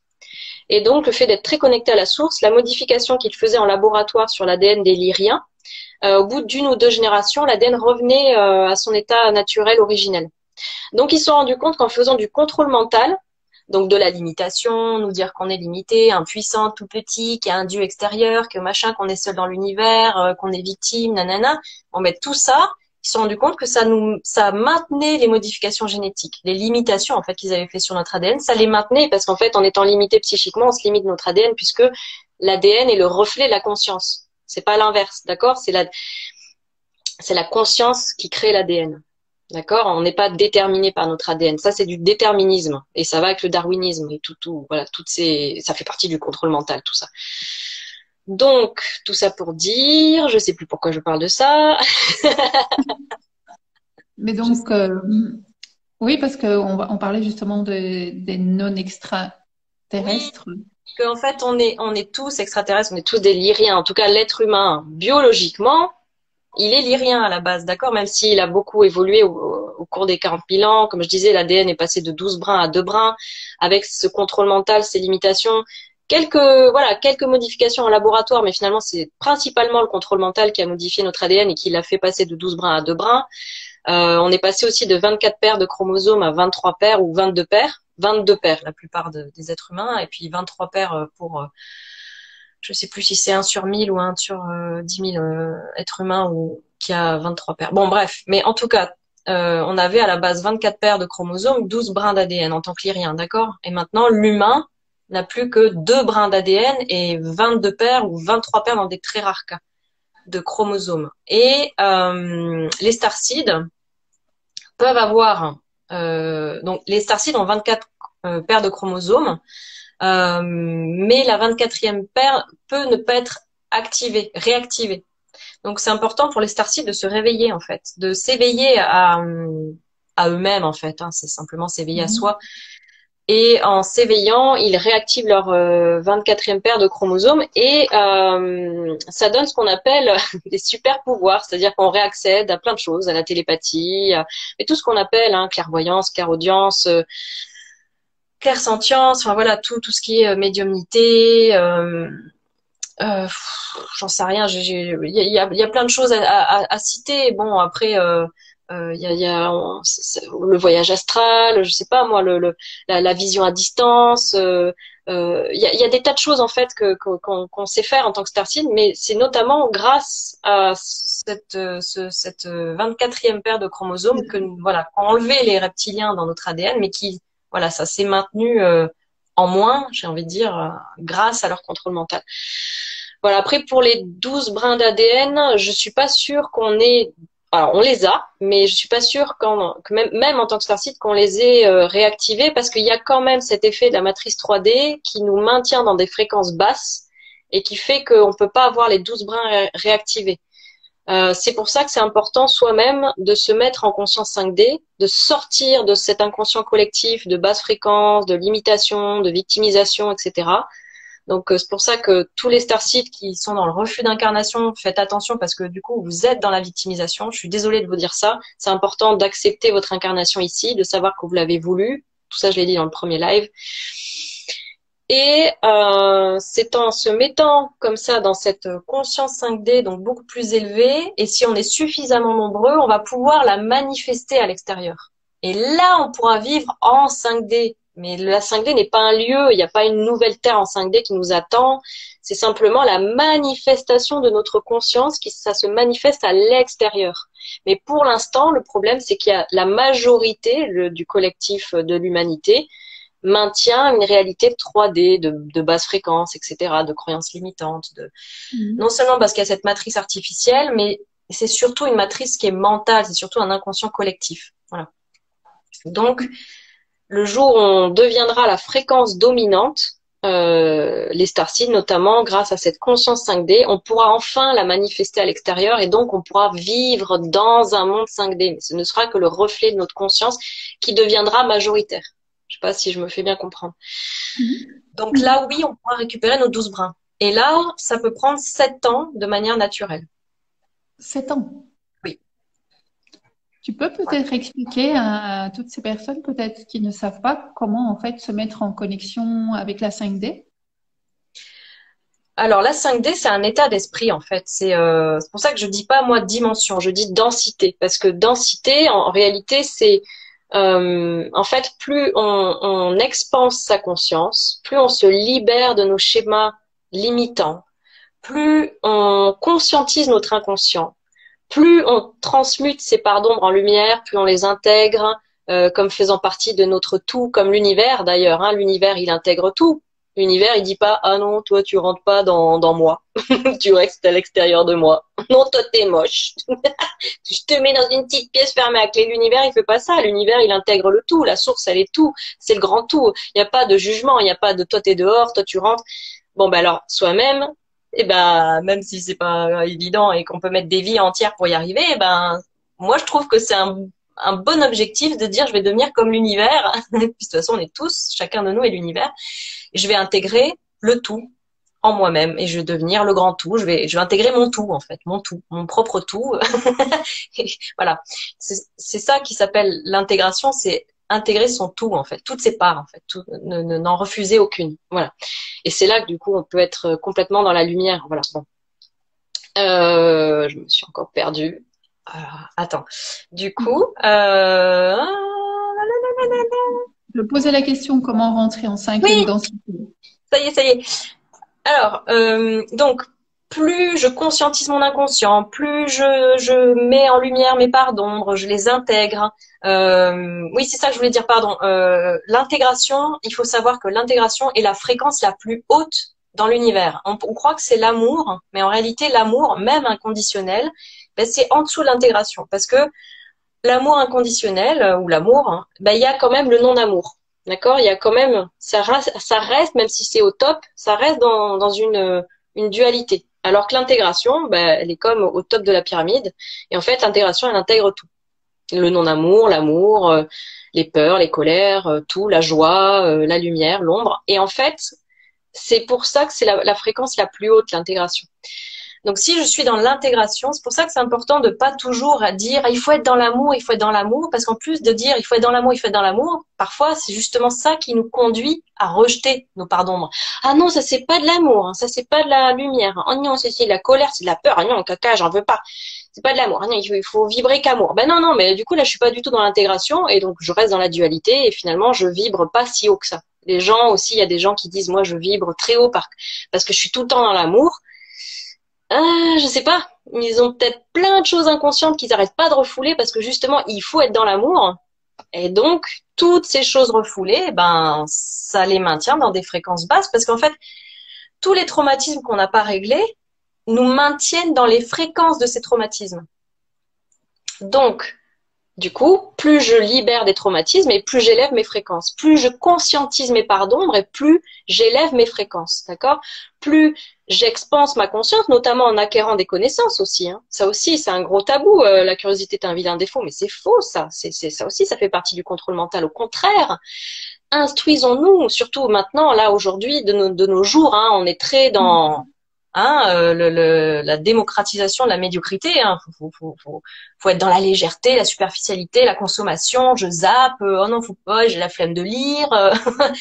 Bon, voilà. Alors bon, on peut regarder des vidéos, on n'est pas obligé de lire. Mais ce que je veux dire, c'est que c'est important de s'instruire et d'acquérir des connaissances, mais pas juste pour les acquérir comme un perroquet. C'est pas ça que je dis. Des connaissances. Waouh, qui libèrent, qui font jubiler, qui expansent la conscience, qui font oh là là, ouais, qui font s'imbriquer plein de trucs, plein de connaissances qu'on avait de part et d'autre, qui étaient comme des pièces de puzzle dispatchées, puis d'un coup, il y a tout qui s'imbrique. Moi, je sais qu'il y a des fois, j'ai comme des révélations, quoi. Je veux dire, on est dans des expériences limite mystiques, hein, parfois avec des connaissances comme ça. Donc c'est important, ça aussi, voilà, des connaissances qui nous libèrent, qui nous sortent de la matrice justement, qui nous permettent de découvrir la vraie histoire de l'humanité, qui nous permettent de découvrir aussi, voilà, plein de choses sur les galactiques, sur nos origines, les Lyriens, où il n'y a pas que ça, il y a plein d'autres choses. Enfin, je veux dire, dans tous les domaines, la science. Bon, après, beaucoup de choses sont manipulées sur Terre, hein, voilà. Bon, alors, mais c'est important en tout cas de vraiment d'aller vers ce qui nous fait vibrer, voilà, d'écouter son cœur, sa flamme intérieure, et ce qui me fait vibrer, ce qui me parle, voilà.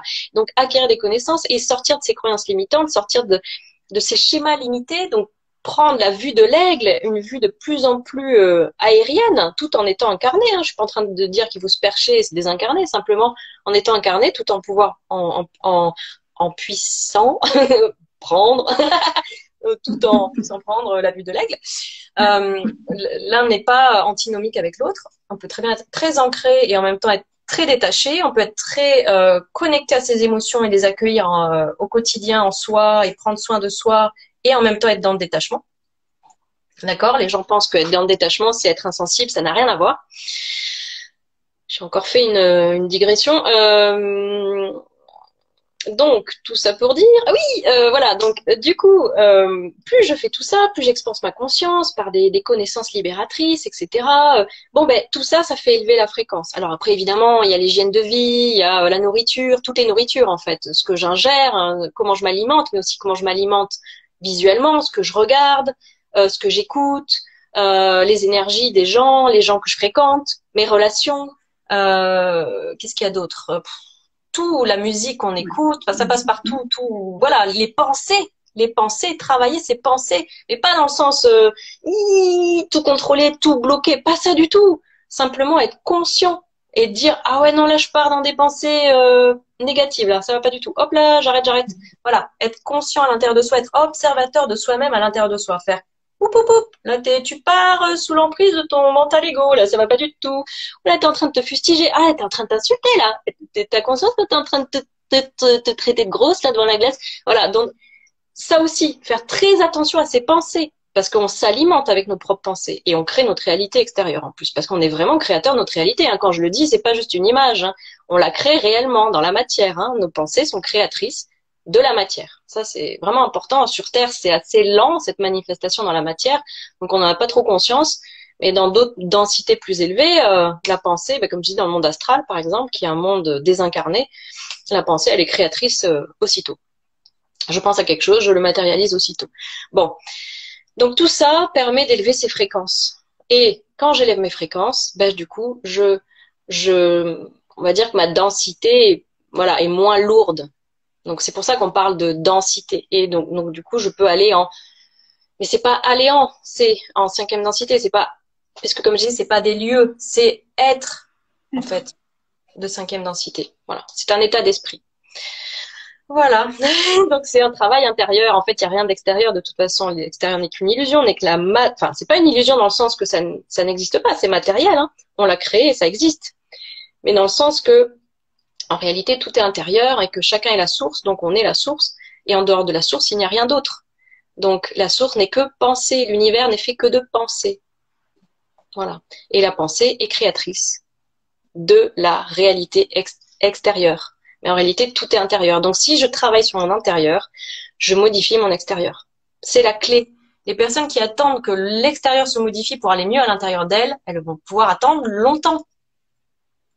Et en plus, en faisant ça, elles participent pas au changement de la réalité extérieure. Donc, c'est super important de travailler sur soi. C'est pour ça, déjà dans l'autre live, on en avait parlé, j'avais cité cette phrase, tu te rappelles Fabienne, soit le changement que tu veux voir en ce monde. Il y a beaucoup de gens qui le prennent un peu, tu sais, dans le côté un peu moralisateur, tu sais, oui, ou tu sais, ouais, si t'as envie d'être dans un monde joli, t'as qu'à être un peu plus joli à l'intérieur de ta tête, hein, parce que t'es un peu moche, alors t'étonnes pas que tu sois dans un monde moche, mais c'est pas dans ce sens-là, c'est que si moi-même, comment dire, si moi-même, à l'intérieur de moi, je deviens le monde, si mon monde intérieur correspond au monde dans lequel je veux vivre, je vais vivre dans ce monde-là. D'accord? Donc, quand je dis qu'on est créateur de notre réalité, c'est totalement vrai. On l'a créé par nos pensées. Voilà, nos pensées sont créatrices de la matière. C'est pas juste une idée, un concept. On crée la matière. Totalement. On peut créer des êtres, on peut créer des objets, mais on n'en a pas forcément conscience. Et c'est vrai que, voilà, comme je disais, sur Terre, le délai entre la pensée et la création parfois est un peu long, mais des fois c'est instantané. Voilà. Oui, tu avais parlé justement lors d'un live Ouais. de la pièce de monnaie. Enfin, donc tu avais besoin quand tu étais dans un espace pour les Voilà, machines une à laverie. laver, etc. D'une laverie, etc. Ouais. J'avais porté mes oreillers à laver dans des grandes machines à laver là, et puis j'avais besoin de les mettre au sèche-linge. Après, j'avais pas assez de pièces pour le sèche-linge en fait. Je me disais ah non, les oreillers là, c'est pas assez de temps de séchage, ils vont être encore mouillés. Et puis j'étais là face au truc où on met les jetons, enfin les pièces. Et puis je me disais oh là là, si seulement j'avais une pièce de 2 euros là, ça serait le temps parfait pour le séchage de mes oreillers.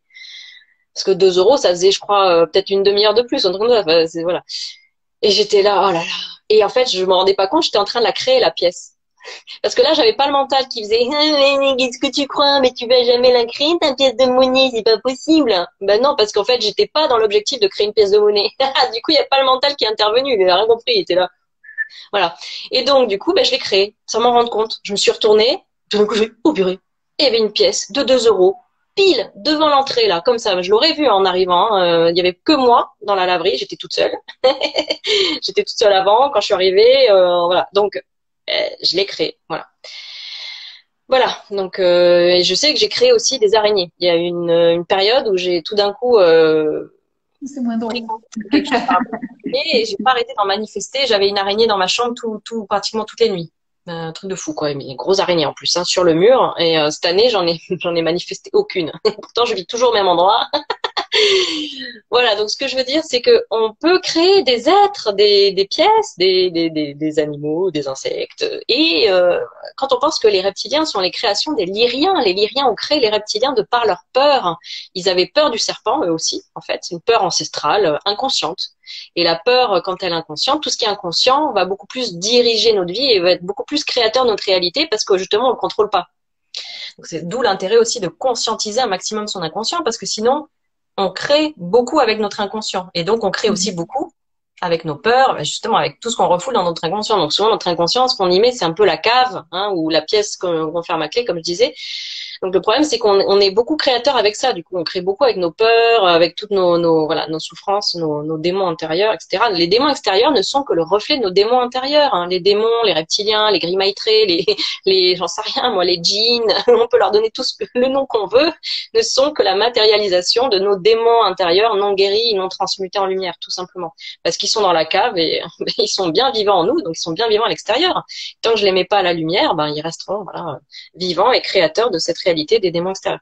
Donc les Lyriens, sans le vouloir, avec cette peur ancestrale du serpent, mais il y a longtemps, hein, il y a à peu près 1 million d'années, ben sans le vouloir, ils s'en rendaient pas compte. Ils ont fini par donner corps à des êtres, donc comme des serpents, sur lesquels on comme poussé, une manière de parler, mais voilà, des jambes, des bras, et qui sont devenus ce qu'on appelle les reptiliens. Et finalement, ces reptiliens se sont retournés contre leur propre créateur, hein, quand on y pense quand même, et les ont pourchassés, exterminés pratiquement. Les Lyriens ont failli, la race lyrienne a failli être en extinction, hein, tellement ils ont été pourchassés sans relâche par les reptiliens pendant 1 million d'années. Ça a été un carnage total.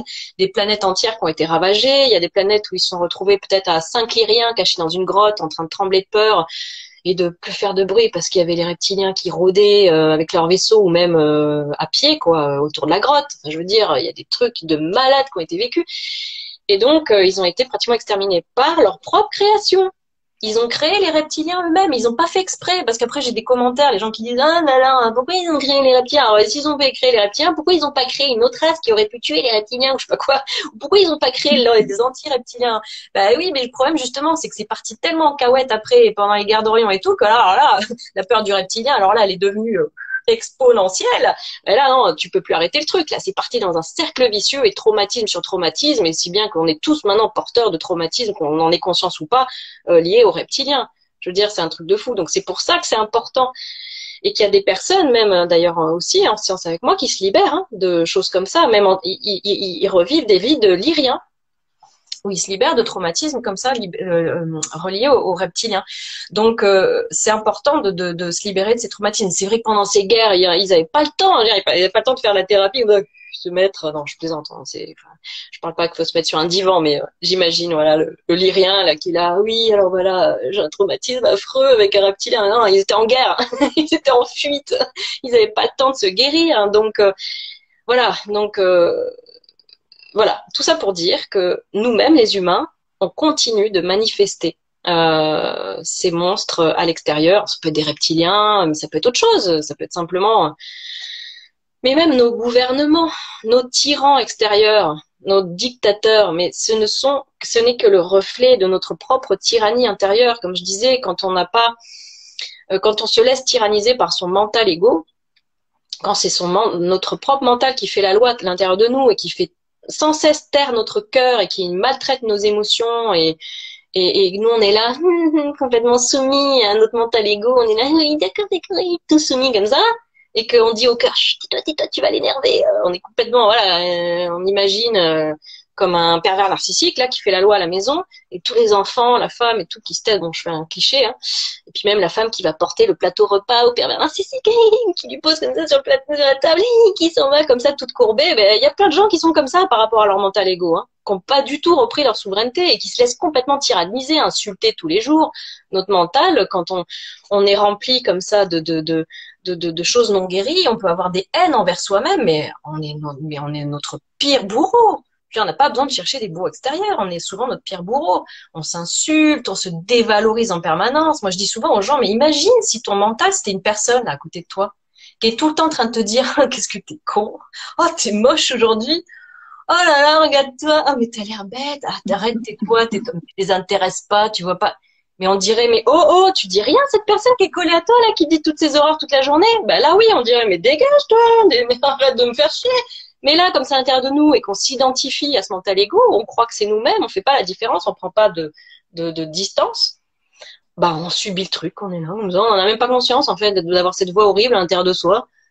On est là, puis du coup, on projette tout à l'extérieur. Bah oui, c'est à cause de ma maîtresse au CP, puis c'est mon père aussi, puis il me frappait avec sa ceinture. Bah oui, ton père te frappait avec ta ceinture, mais là, qu'est-ce que t'es en train de faire? T'es en train de continuer, en fait, ce que te faisait ton père. Tu te frappes en permanence. voilà, donc ce que je veux dire, c'est qu'il faut pas s'étonner d'avoir des tyrans à l'extérieur, des dictateurs, si soi-même on ne s'est pas affranchi de ses propres tyrans intérieurs. Donc c'est super important de se libérer intérieurement avant de vouloir libérer l'extérieur. Voilà, c'est ce que disaient les Beatles, hein, on l'avait cité déjà dans l'autre live sur la souveraineté. Hein. Si tu dis que tu veux une révolution, donc c'est la chanson Révolution, Revolution, tu dis que tu veux une révolution, mais tu devrais déjà commencer par libérer ton esprit. Voilà. Donc c'est hyper important que chacun fasse cette libération intérieure, mais surtout pas dans le jugement, surtout pas dans la moralisation, parce que j'ai une personne comme ça qui m'a dit mais c'est quoi les accepter ses pardons, c'est quoi quand donc comment elle m'a dit les pardons, qu'est-ce que c'est je sais plus, c'est parce qu'il faut aimer ses colères, ses peurs, enfin la personne le prenait dans le sens presque religieux. Ça aussi, il faut avoir à l'esprit que quand même la religion, elle a fait des énormes dégâts. Hein. C'est la religion, que ça plaise ou non aux gens qui m'écoutent, je m'en fiche, moi j'assume, mais toutes les religions sont du contrôle mental. Alors plus ou moins, on va dire que le bouddhisme ou l'hindouisme, c'est les moins pires. Mais enfin, les religions en général, c'est des outils de contrôle mental. Hein. C'était créé par les reptiliens, toutes sans exception. Donc, on est aussi héritier de ce contrôle mental religieux. Et on a, même en tant que Starseed, hein, on s'incarne dans des corps humains, hein, avec des mémoires de tout, mais même juste nos grands-mères, hein, elles étaient à fond dans la religion, souvent, hein, je veux dire, elles étaient dans ces tabous, ces non-dits, ah non, non, non, ça c'est péché, enfin, je veux dire, il faut pas chercher très, très loin, là, il n'y a pas besoin de remonter au lyrien, hein. Donc voilà, donc ça c'est important aussi, et donc non, c'est pas une question de comment dire, parce que voilà, il y a des personnes qui pensent que travailler ses parts d'ombre, accepter ses parts d'ombre, c'est juste accepter. Ah voilà, c'est ça. J'arrive tellement pas, j'arrivais pas à y venir en fait, parce que pour moi c'est un raisonnement. Il y a des personnes qui pensent que travailler ses parts d'ombre, c'est accepter ses défauts et ne pas les juger. Bah purée, si c'était que ça, c'est super facile. Hein. Enfin, je veux dire, évidemment qu'il faut accepter ses défauts, mais ça c'est la base. Si on se contente juste de ça, d'accepter ses défauts physiques et intérieurs et de personnalité, c'est déjà super, hein, c'est s'apporter de l'amour, évidemment, il faut commencer par là, c'est la base. Mais je veux dire, il y a pas que ça. Travailler ses parts d'ombre, c'est accepter aussi, comme je disais, qu'on a des démons intérieurs, et puis accepter aussi qu'on a tous une part de monstre. On a tous un monstre en nous. On est, comme tu disais, Fabienne, hein, tu te rappelles quand on s'est parlé toutes les deux, on a un peu, on s'est briefé avant le live, tu disais, hein, on est tous dans d'autres vies incarnés, dans des bourreaux, dans des violeurs, dans des assassins, des gens qui disent ah non moi je suis incarné que dans des êtres de lumière et des vies de lumière. Non non non non non non. On est la source qui veut tout expérimenter, qui veut se découvrir dans toutes ses facettes. Donc on se découvre, chaque âme se découvre dans toutes ses facettes, dans tout ce qui existe. On va dans tout ce qui existe. On veut expérimenter tout ce qui peut exister. Donc, on peut très bien être un reptilien qui a mangé des lyriens. Et en même temps, on est un lyrien qui est mangé par un reptilien. Ce que je veux dire, c'est que, voilà, on peut avoir été abusé enfant et être un abuseur d'enfant. C'est important, en fait, de pas rejeter ça. Mais ça veut pas dire qu'il faut se complaire là-dedans. Faut pas dire ah je suis un monstre, ah oui j'aime bien, ah, bah du coup je peux être un monstre et c'est cool. Non, c'est pas ça. C'est simplement l'accepter, accepter qu'on a tous cette potentialité en nous, qu'on porte tout ça, qu'on est incarné ailleurs dans voilà des monstres et que en fait c'est voilà ne pas se couper en fait de cette potentialité de monstre en nous. Si j'accepte le monstre en moi ou la potentialité du monstre, ben je le mets en lumière. Et en plus, en l'acceptant, ça veut dire que j'accepte de le voir, de le regarder en face. Donc ça veut dire que ben voilà, je le sors de la cave, comme je disais. Donc il peut plus agir depuis sa cave en incognito, dans l'ombre et créer une réalité moche autour de moi. Ben là, je le mets dans la lumière, donc il est plus créateur de la réalité que je vis. Ouais. On n'est pas dans le jugement là non plus. On est dans l'observation aussi. C'est ça, exactement. S'observer, ne pas se juger. Voilà, ça aussi. Merci Fabienne, parce qu'il y a beaucoup de personnes qui pensent qu'il faut se juger, mais surtout pas. Non, alors, ça suffit pas de rester en superficie, de dire juste oh ben j'accepte que je suis pas imparfait. Oui, bon, c'est mignon, mais après, il faut pas non plus se juger. C'est-à-dire, il faut faire un travail en profondeur. Là, il faut. Chacun fait ce qu'il veut, hein, d'accord. J'ai tendance à dire il faut. On m'a déjà reproché. T'as dit il faut pendant tout le live. Bon, ben pardon. Alors, ce serait intéressant pour les volontaires de faire un travail en profondeur. Voilà. parce que en faisant un travail en profondeur, on va vraiment tout au fond de soi. Et en plus, c'est important aussi de prendre conscience que si je veux être dans la lumière, il faut que j'ai expérimenté l'ombre. Si j'ai pas expérimenté le contraire de ce que je veux être, comment je peux vouloir être ça, dans la lumière ou quelqu'un de bien, etc., si j'ai pas expérimenté son contraire? C'est en expérimentant le contraire que je peux dire, ah non, ben ça, maintenant, j'en veux plus, là. Je vais peut-être faire plusieurs vies comme ça, en tant que personnage horrible. Et puis au bout d'un moment, bon, c'est bon, j'ai bien visité ce côté-là, j'en veux plus. Et puis ben, là, oui, du coup, je peux aller dans quelque chose de plus lumineux. Mais si je l'ai pas expérimenté, je peux pas vouloir aller dans dans son opposé. Donc voilà, c'est important aussi de prendre conscience de ça, que c'est important aussi d'aller dans l'ombre, que c'est important que pour aller dans la lumière, il faut pouvoir aller dans son ombre, non seulement aller dans son ombre pour aller guérir ses ombres, mais aussi accepter que on a voulu aussi expérimenter l'ombre, on a voulu être des êtres d'ombre et qu'à tout moment on peut être des êtres d'ombre, que quand on se met en colère et qu'on sort de ses gonds, etc., et qu'on peut être destructeur, ben après c'est accepter, oui, là, pendant peut-être 1 heure, j'ai été dans la destruction et accueillir ça, ne pas se juger, parce que déjà j'ai été dans la destruction, alors si je me juge par-dessus, mais mon Dieu, c'est comme ça qu'il y a des personnes qui finissent par se suicider, parce qu'elles partent dans une boucle de destructivité, autodestruction, surtout pas. D'ailleurs, on ne devrait pas parler de ombre et lumière. En fait, le curseur, il est dans quand est-ce que ça commence à devenir de l'autodestruction? Destruction. Mais c'est surtout, en fait, puisque l'extérieur est illusoire, hein, c'est autodestruction. Dès que je pars dans l'autodestruction, je sais que je pars dans l'ombre, dans le sens, voilà, qu'il y a quelque chose qui va pas. Donc ça peut être un curseur. Sentir quand là, je suis dans quelque chose de destructeur et je ne suis plus dans quelque chose de constructeur, d'accord?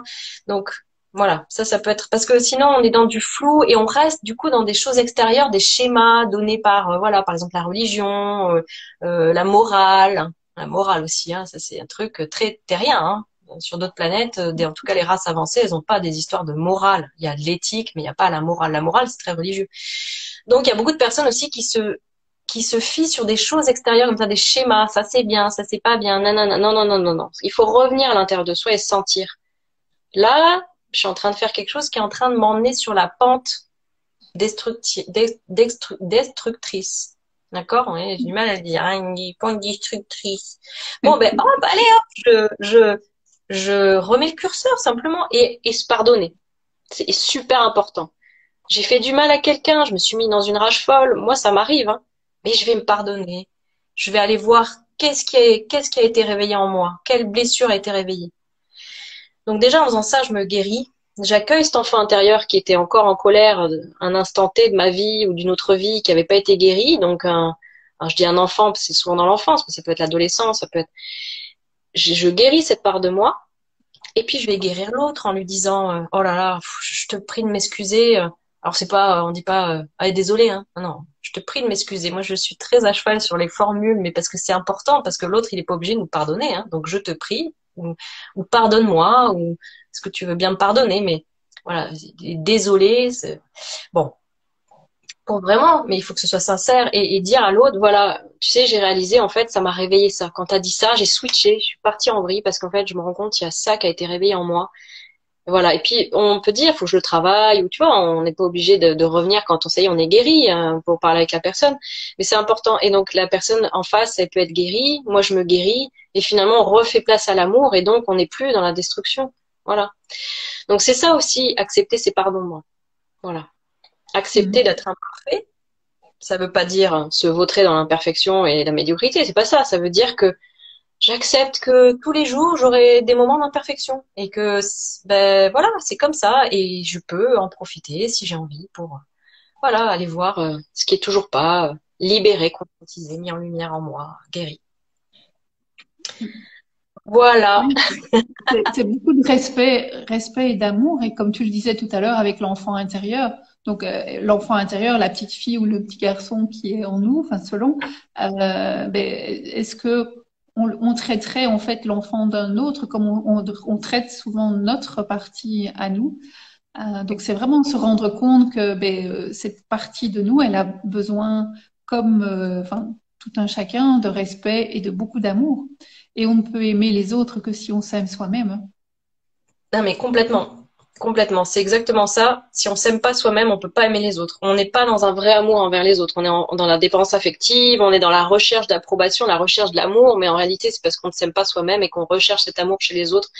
Mais là, du coup, on n'est pas dans l'amour inconditionnel, hein. On est dans l'amour qui bouge, qui comble les failles, et puis de l'amour, Ouais, le faux self, en fait. voilà, du coup, de l'amour quand même qui est conditionnel, qui n'est pas inconditionnel. Donc effectivement, c'est hyper important de s'aimer, de s'aimer à tout instant, même quand je sais que j'ai ça à travailler en moi, à guérir en moi, ben je m'aime quand même, hein, en attendant, même si j'ai encore ce démon intérieur à la cave là, ben je m'aime. Et puis je l'aime aussi, le démon dans la cave. Voilà, c'est réussir à s'aimer même quand je pars dans des choses voilà, même quand je pars dans la destruction, évidemment, sur le moment, on a du mal à s'aimer, hein, on a du mal au moment où on est là, une crise de rage là où je sais pas moi tu t'attrapes un truc machin tu casses un verre j'en sais rien peut-être tu veux pas être là ouh je m'aime en même temps c'est pas trop possible mais après oui c'est important voilà c'est important de surtout pas et puis de voilà de arriver à prendre du recul, à s'introspecter. L'introspection, c'est vraiment important, l'introspection. Et c'est vrai qu'on est dans un monde qui nous pousse sans cesse à sortir de nous-mêmes, en fait, à ne surtout pas aller en nous-mêmes.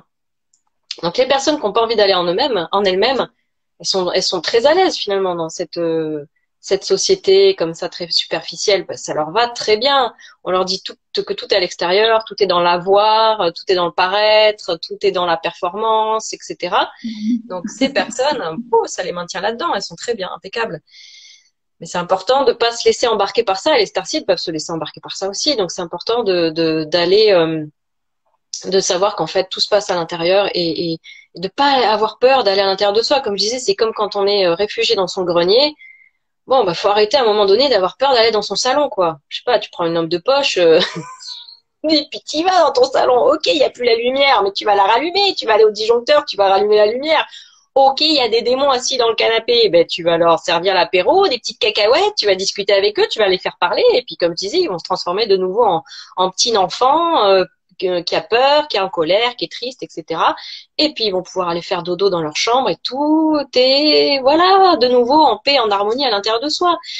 Mais c'est vrai que il y a ce pas à franchir de voilà. Puis en plus, souvent on a peur de nos peurs. Alors là, on part dans des poupées russes. Tu sais, quand tu as peur de tes propres représentations, à la fin, t'as même plus peur du truc originel. T'as peur des représentations que tu te fais.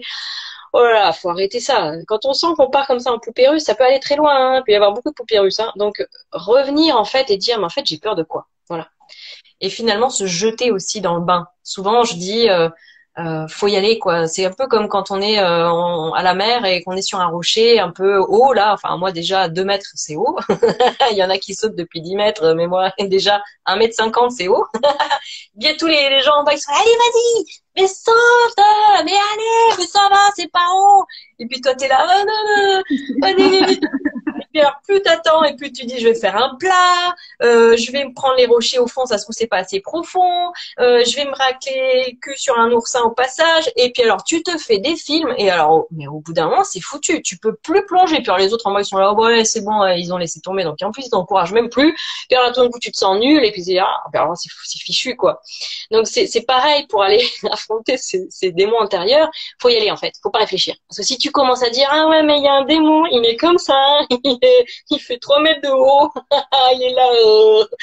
Non, si je commence à faire tout ça, à me l'imaginer le démon et à machin et tout, mais je vais jamais y aller. Mais je vais rester dans ma peur, dans mon grenier et voilà.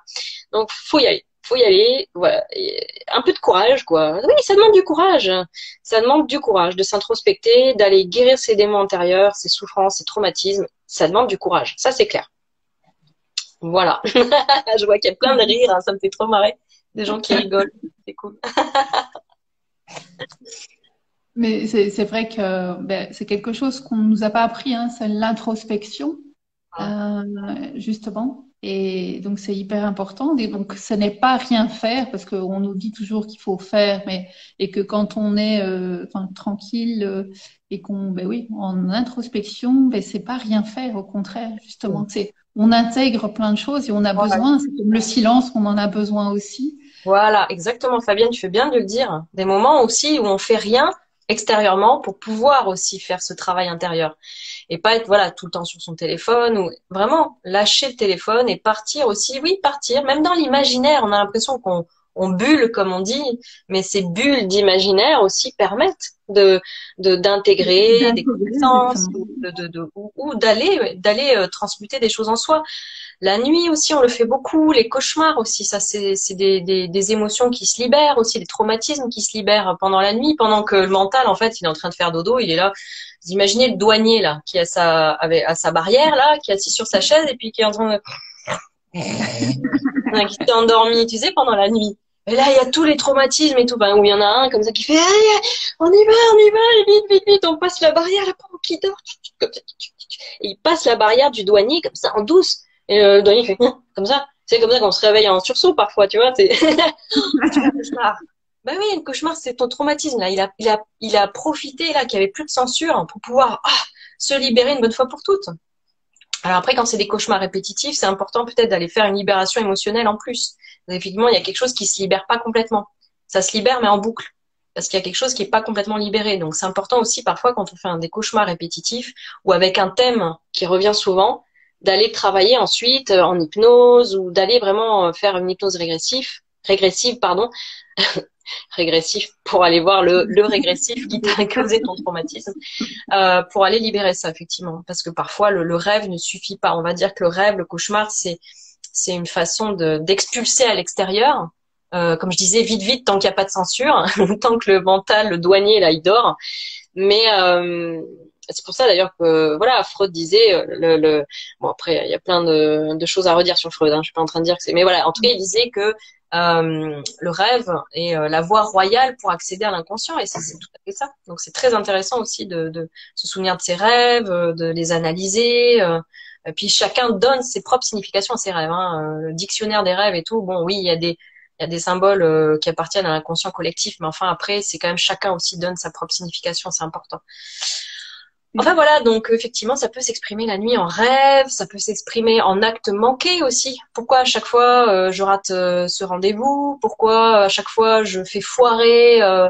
J'en sais rien. Pourquoi j'oublie? Les oublis aussi. J'oublie, j'en sais rien moi, tel rendez-vous, j'oublie tel objet avant de partir, ou j'oublie de téléphoner à telle personne. Bon ben là il y a aussi, là aussi ça vient manifester quelque chose qui est pas mis en lumière, mais en moins. C'est-à-dire qu'on le fait en oubli, en effacement. Donc c'est pas du plus comme le rêve ou le cauchemar, ou le symptôme, ou la maladie. Ah oui d'ailleurs tiens, ça me permet de rebondir là-dessus. Quand j'utilisais la métaphore tout à l'heure de la chambre, Dans les placards. moi j'imaginais une chambre où on enfermait tous les enfants qui sont en fait des émotions, donc l'enfant peur, l'enfant colère, l'enfant tristesse, l'enfant honte, l'enfant culpabilité. Qu'à chaque fois qu'il y en a un comme ça qui se présente, on lui fait oh, tu dégages, tu vas dans la chambre et vite, vite, on l'enferme à clé. Qu'est-ce qui se passe aussi au bout de plusieurs années? Bah, c'est non seulement donc c'est tous ces enfants ils partent en excès, mais c'est surtout que eux ils veulent juste sortir en fait. Ils veulent sortir par notre porte de sortie. Ils veulent c'est tout. Ils veulent nous traverser. Ils demandent pas plus. Ils veulent, non mais on veut juste te traverser. Pourquoi tu nous retiens à l'intérieur de toi? On veut juste sortir. Donc du coup qu'est-ce qu'ils vont faire? Eh ben ils vont sortir par la fenêtre de la chambre. Ils vont prendre une autre. La porte est fermée à clé, donc la porte de la chambre. Donc ils vont sortir par la fenêtre, genre je sais pas quoi. Ils vont escalader après la façade et tout, juste pour sortir dehors. Après, ils se barrent en courant une fois qu'ils voilà. Et ben ça, c'est quoi? C'est la maladie. La maladie qui ne s'exprime pas s'imprime. Voilà. Et s'exprime d'une façon biaisée, d'une façon détournée. C'est pour ça que les maladies, pour ça qu'on dit le décodage biologique des maladies, c'est parce qu'on décode ce qu'il y a derrière la maladie et Le ce qu'a maladie. voilà, exactement, le maladie.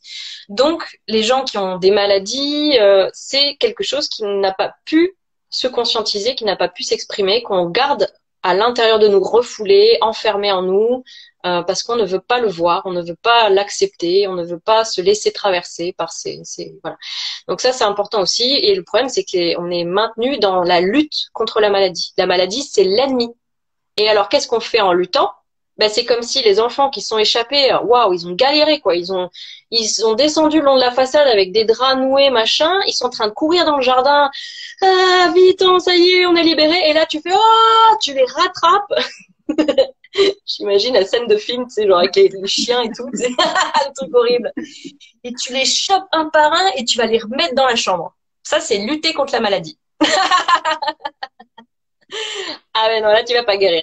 Là, tu rends ta maladie chronique, parce qu'après, l'enfant, il va vouloir sortir, etc. Donc, tu te maintiens dans une maladie. Bon, c'est très schématisé, hein, c'est très caricaturé. Mais ça, je trouve que ça permet de mieux comprendre quand même tout ça. Parce que c'est vrai qu'on est maintenu dans l'ignorance de tout ça. On est quand même mais j'allais dire en espagnol à proposito, j'allais dire à proposito, exprès. C'est fait exprès qu'on nous maintienne là-dedans, hein, voilà, la maladie est l'ennemi, etc. Et puis, ça vient aussi de la religion. Hein. La religion aussi a fait un très très bon taf à ce niveau-là, diaboliser son corps, se couper de son corps, donc se couper de ses émotions, de ses ressentis, de ses signaux d'alarme intérieurs. Ça me correspond pas, ça me convient pas, voilà. Puis bon, j'ai faim, je suis fatiguée, mais enfin ça, à la limite. Mais je veux dire, voilà. Et donc, surtout au niveau émotionnel, où on est coupé. Et donc, à votre avis, pourquoi elle a fait ça, la religion? Elle nous a coupé notre corps, hein. C'est pas uniquement, elle a diabolisé la sexualité, elle a diabolisé le corps entier pour qu'on soit que des têtes, comme je disais, pour qu'on soit maintenu dans le grenier. Et du moment qu'on est coupé de notre cœur, ben on peut pas reprendre notre souveraineté, donc on est soumis, donc on est des parfaits petits moutons. Et voilà, c'est QFD comme on dit. Voilà. Donc la religion, c'est ça, c'est un instrument de contrôle mental, et on a diabolisé le corps aussi pour ça, parce que quelqu'un qui est complètement relié à son corps et son cœur, il est souverain. Il est dans sa souveraineté et il dit, oh, c'est moi la souveraine, c'est moi le souverain dans mon corps. Tu sais, en mode tu sais, en mode R&B, tu sais, genre, oh oh, c'est moi la reine à l'intérieur de moi. Ok, tu rentres pas. Mon corps, c'est un temple sacré. Bah oui, mais quand tu t'es comme ça, en souverain, alors évidemment avec le côté tête à claque en moi, mais quand t'es dans ta souveraineté, bah tu laisses pas les gens te faire du mal, t'acceptes pas des situations destructrices, etc. Et tu es bienveillante avec tout ce qui se passe à l'intérieur de toi, et tu refuses tout ce qui est malveillant de rentrer, etc. Donc, et tu acceptes que ce qui est bienveillant. Donc, être souverain, être reine ou roi en son royaume, c'est ça en fait.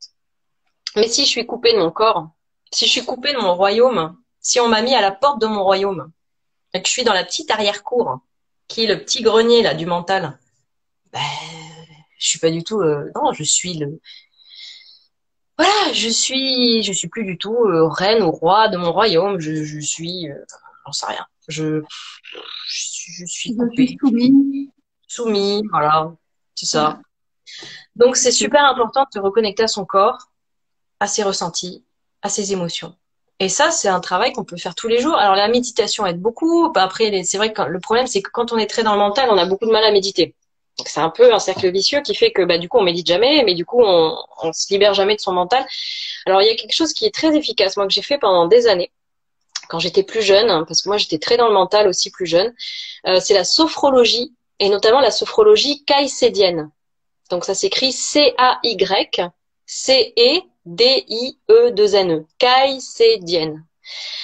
Ça, c'est formidable pour pouvoir réintégrer son corps, se réincarner, accepter son corps, aller à l'intérieur de soi, dans ses ressentis, dans ses sensations. On travaille aussi, alors c'est pas dit en termes de chakra, mais sur les systèmes. Finalement, c'est équivalent au chakra. Moi, j'ai eu des fois même presque des expériences mystiques en sophrologie, des choses qui se passent au niveau énergétique. Moi, c'est la première fois que j'ai senti l'énergie me traverser comme un éclair. J'ai même cru que j'allais limite avoir un orgasme. Je me suis levée après, je me suis redressée comme ça à la fin de la séance. J'ai dit à ma psy, ah ben là, j'ai senti quelque chose quand même, c'est presque un orgasme. Et elle me dit, oui, c'est normal, c'est l'énergie, voilà, qui vous a traversé. Mais parce que on s'incarne à la terre, on crée nos racines, on se connecte au ciel, et donc on redevient ce canal conducteur entre la terre et le ciel, entre le féminin et le masculin, donc c'est formidable. Donc de nouveau, l'énergie peut circuler en nous. Enfin voilà, moi en tout cas, je vous encourage vraiment à faire la sophrologie caïcédienne. C'est bien quand même d'être aidé par d'être aidé par quelqu'un. Après, il y en a peut-être sur YouTube, mais d'avoir une voix quand même qui nous guide. Parce que c'est vrai que la méditation, alors en plus se mettre en position du lotus, t'as mal partout. Au bout d'un moment, t'as des fourmis et machin, et t'as le mental qui est là, et puis tu dis à ton mental, non, tais-toi, arrête, tu m'énerves. Et puis alors, j'essaie de faire le vide en moi, t'y arrives pas du tout. Bon, bref. souvent c'est une catastrophe. Mais par contre, c'est vrai que si on a une voix qui nous accompagne, et en sophrologie caïcédienne, on a une voix qui nous guide, en fait, qui nous demande même d'imaginer, de visualiser des choses, un paysage, s'asseoir contre un arbre, enfin, il y a plein de choses, il y a plein de possibilités, il y a plein de sortes de sophrologie. Oh, je vois que j'ai 27 secondes restantes. Bon, on va peut-être pas refaire un live. Donc voilà, en tout cas, la sophrologie caïcédienne, c'est super pour se réapproprier son corps. Bon, mais je suis désolée, on va couper là, hein, mais on va pas refaire un live, un troisième. Hein. Voilà. Bon, ben, gros bisous à tous. Merci beaucoup de m'avoir suivi. Merci Fabienne. Merci beaucoup de m'avoir interviewé. Et puis voilà.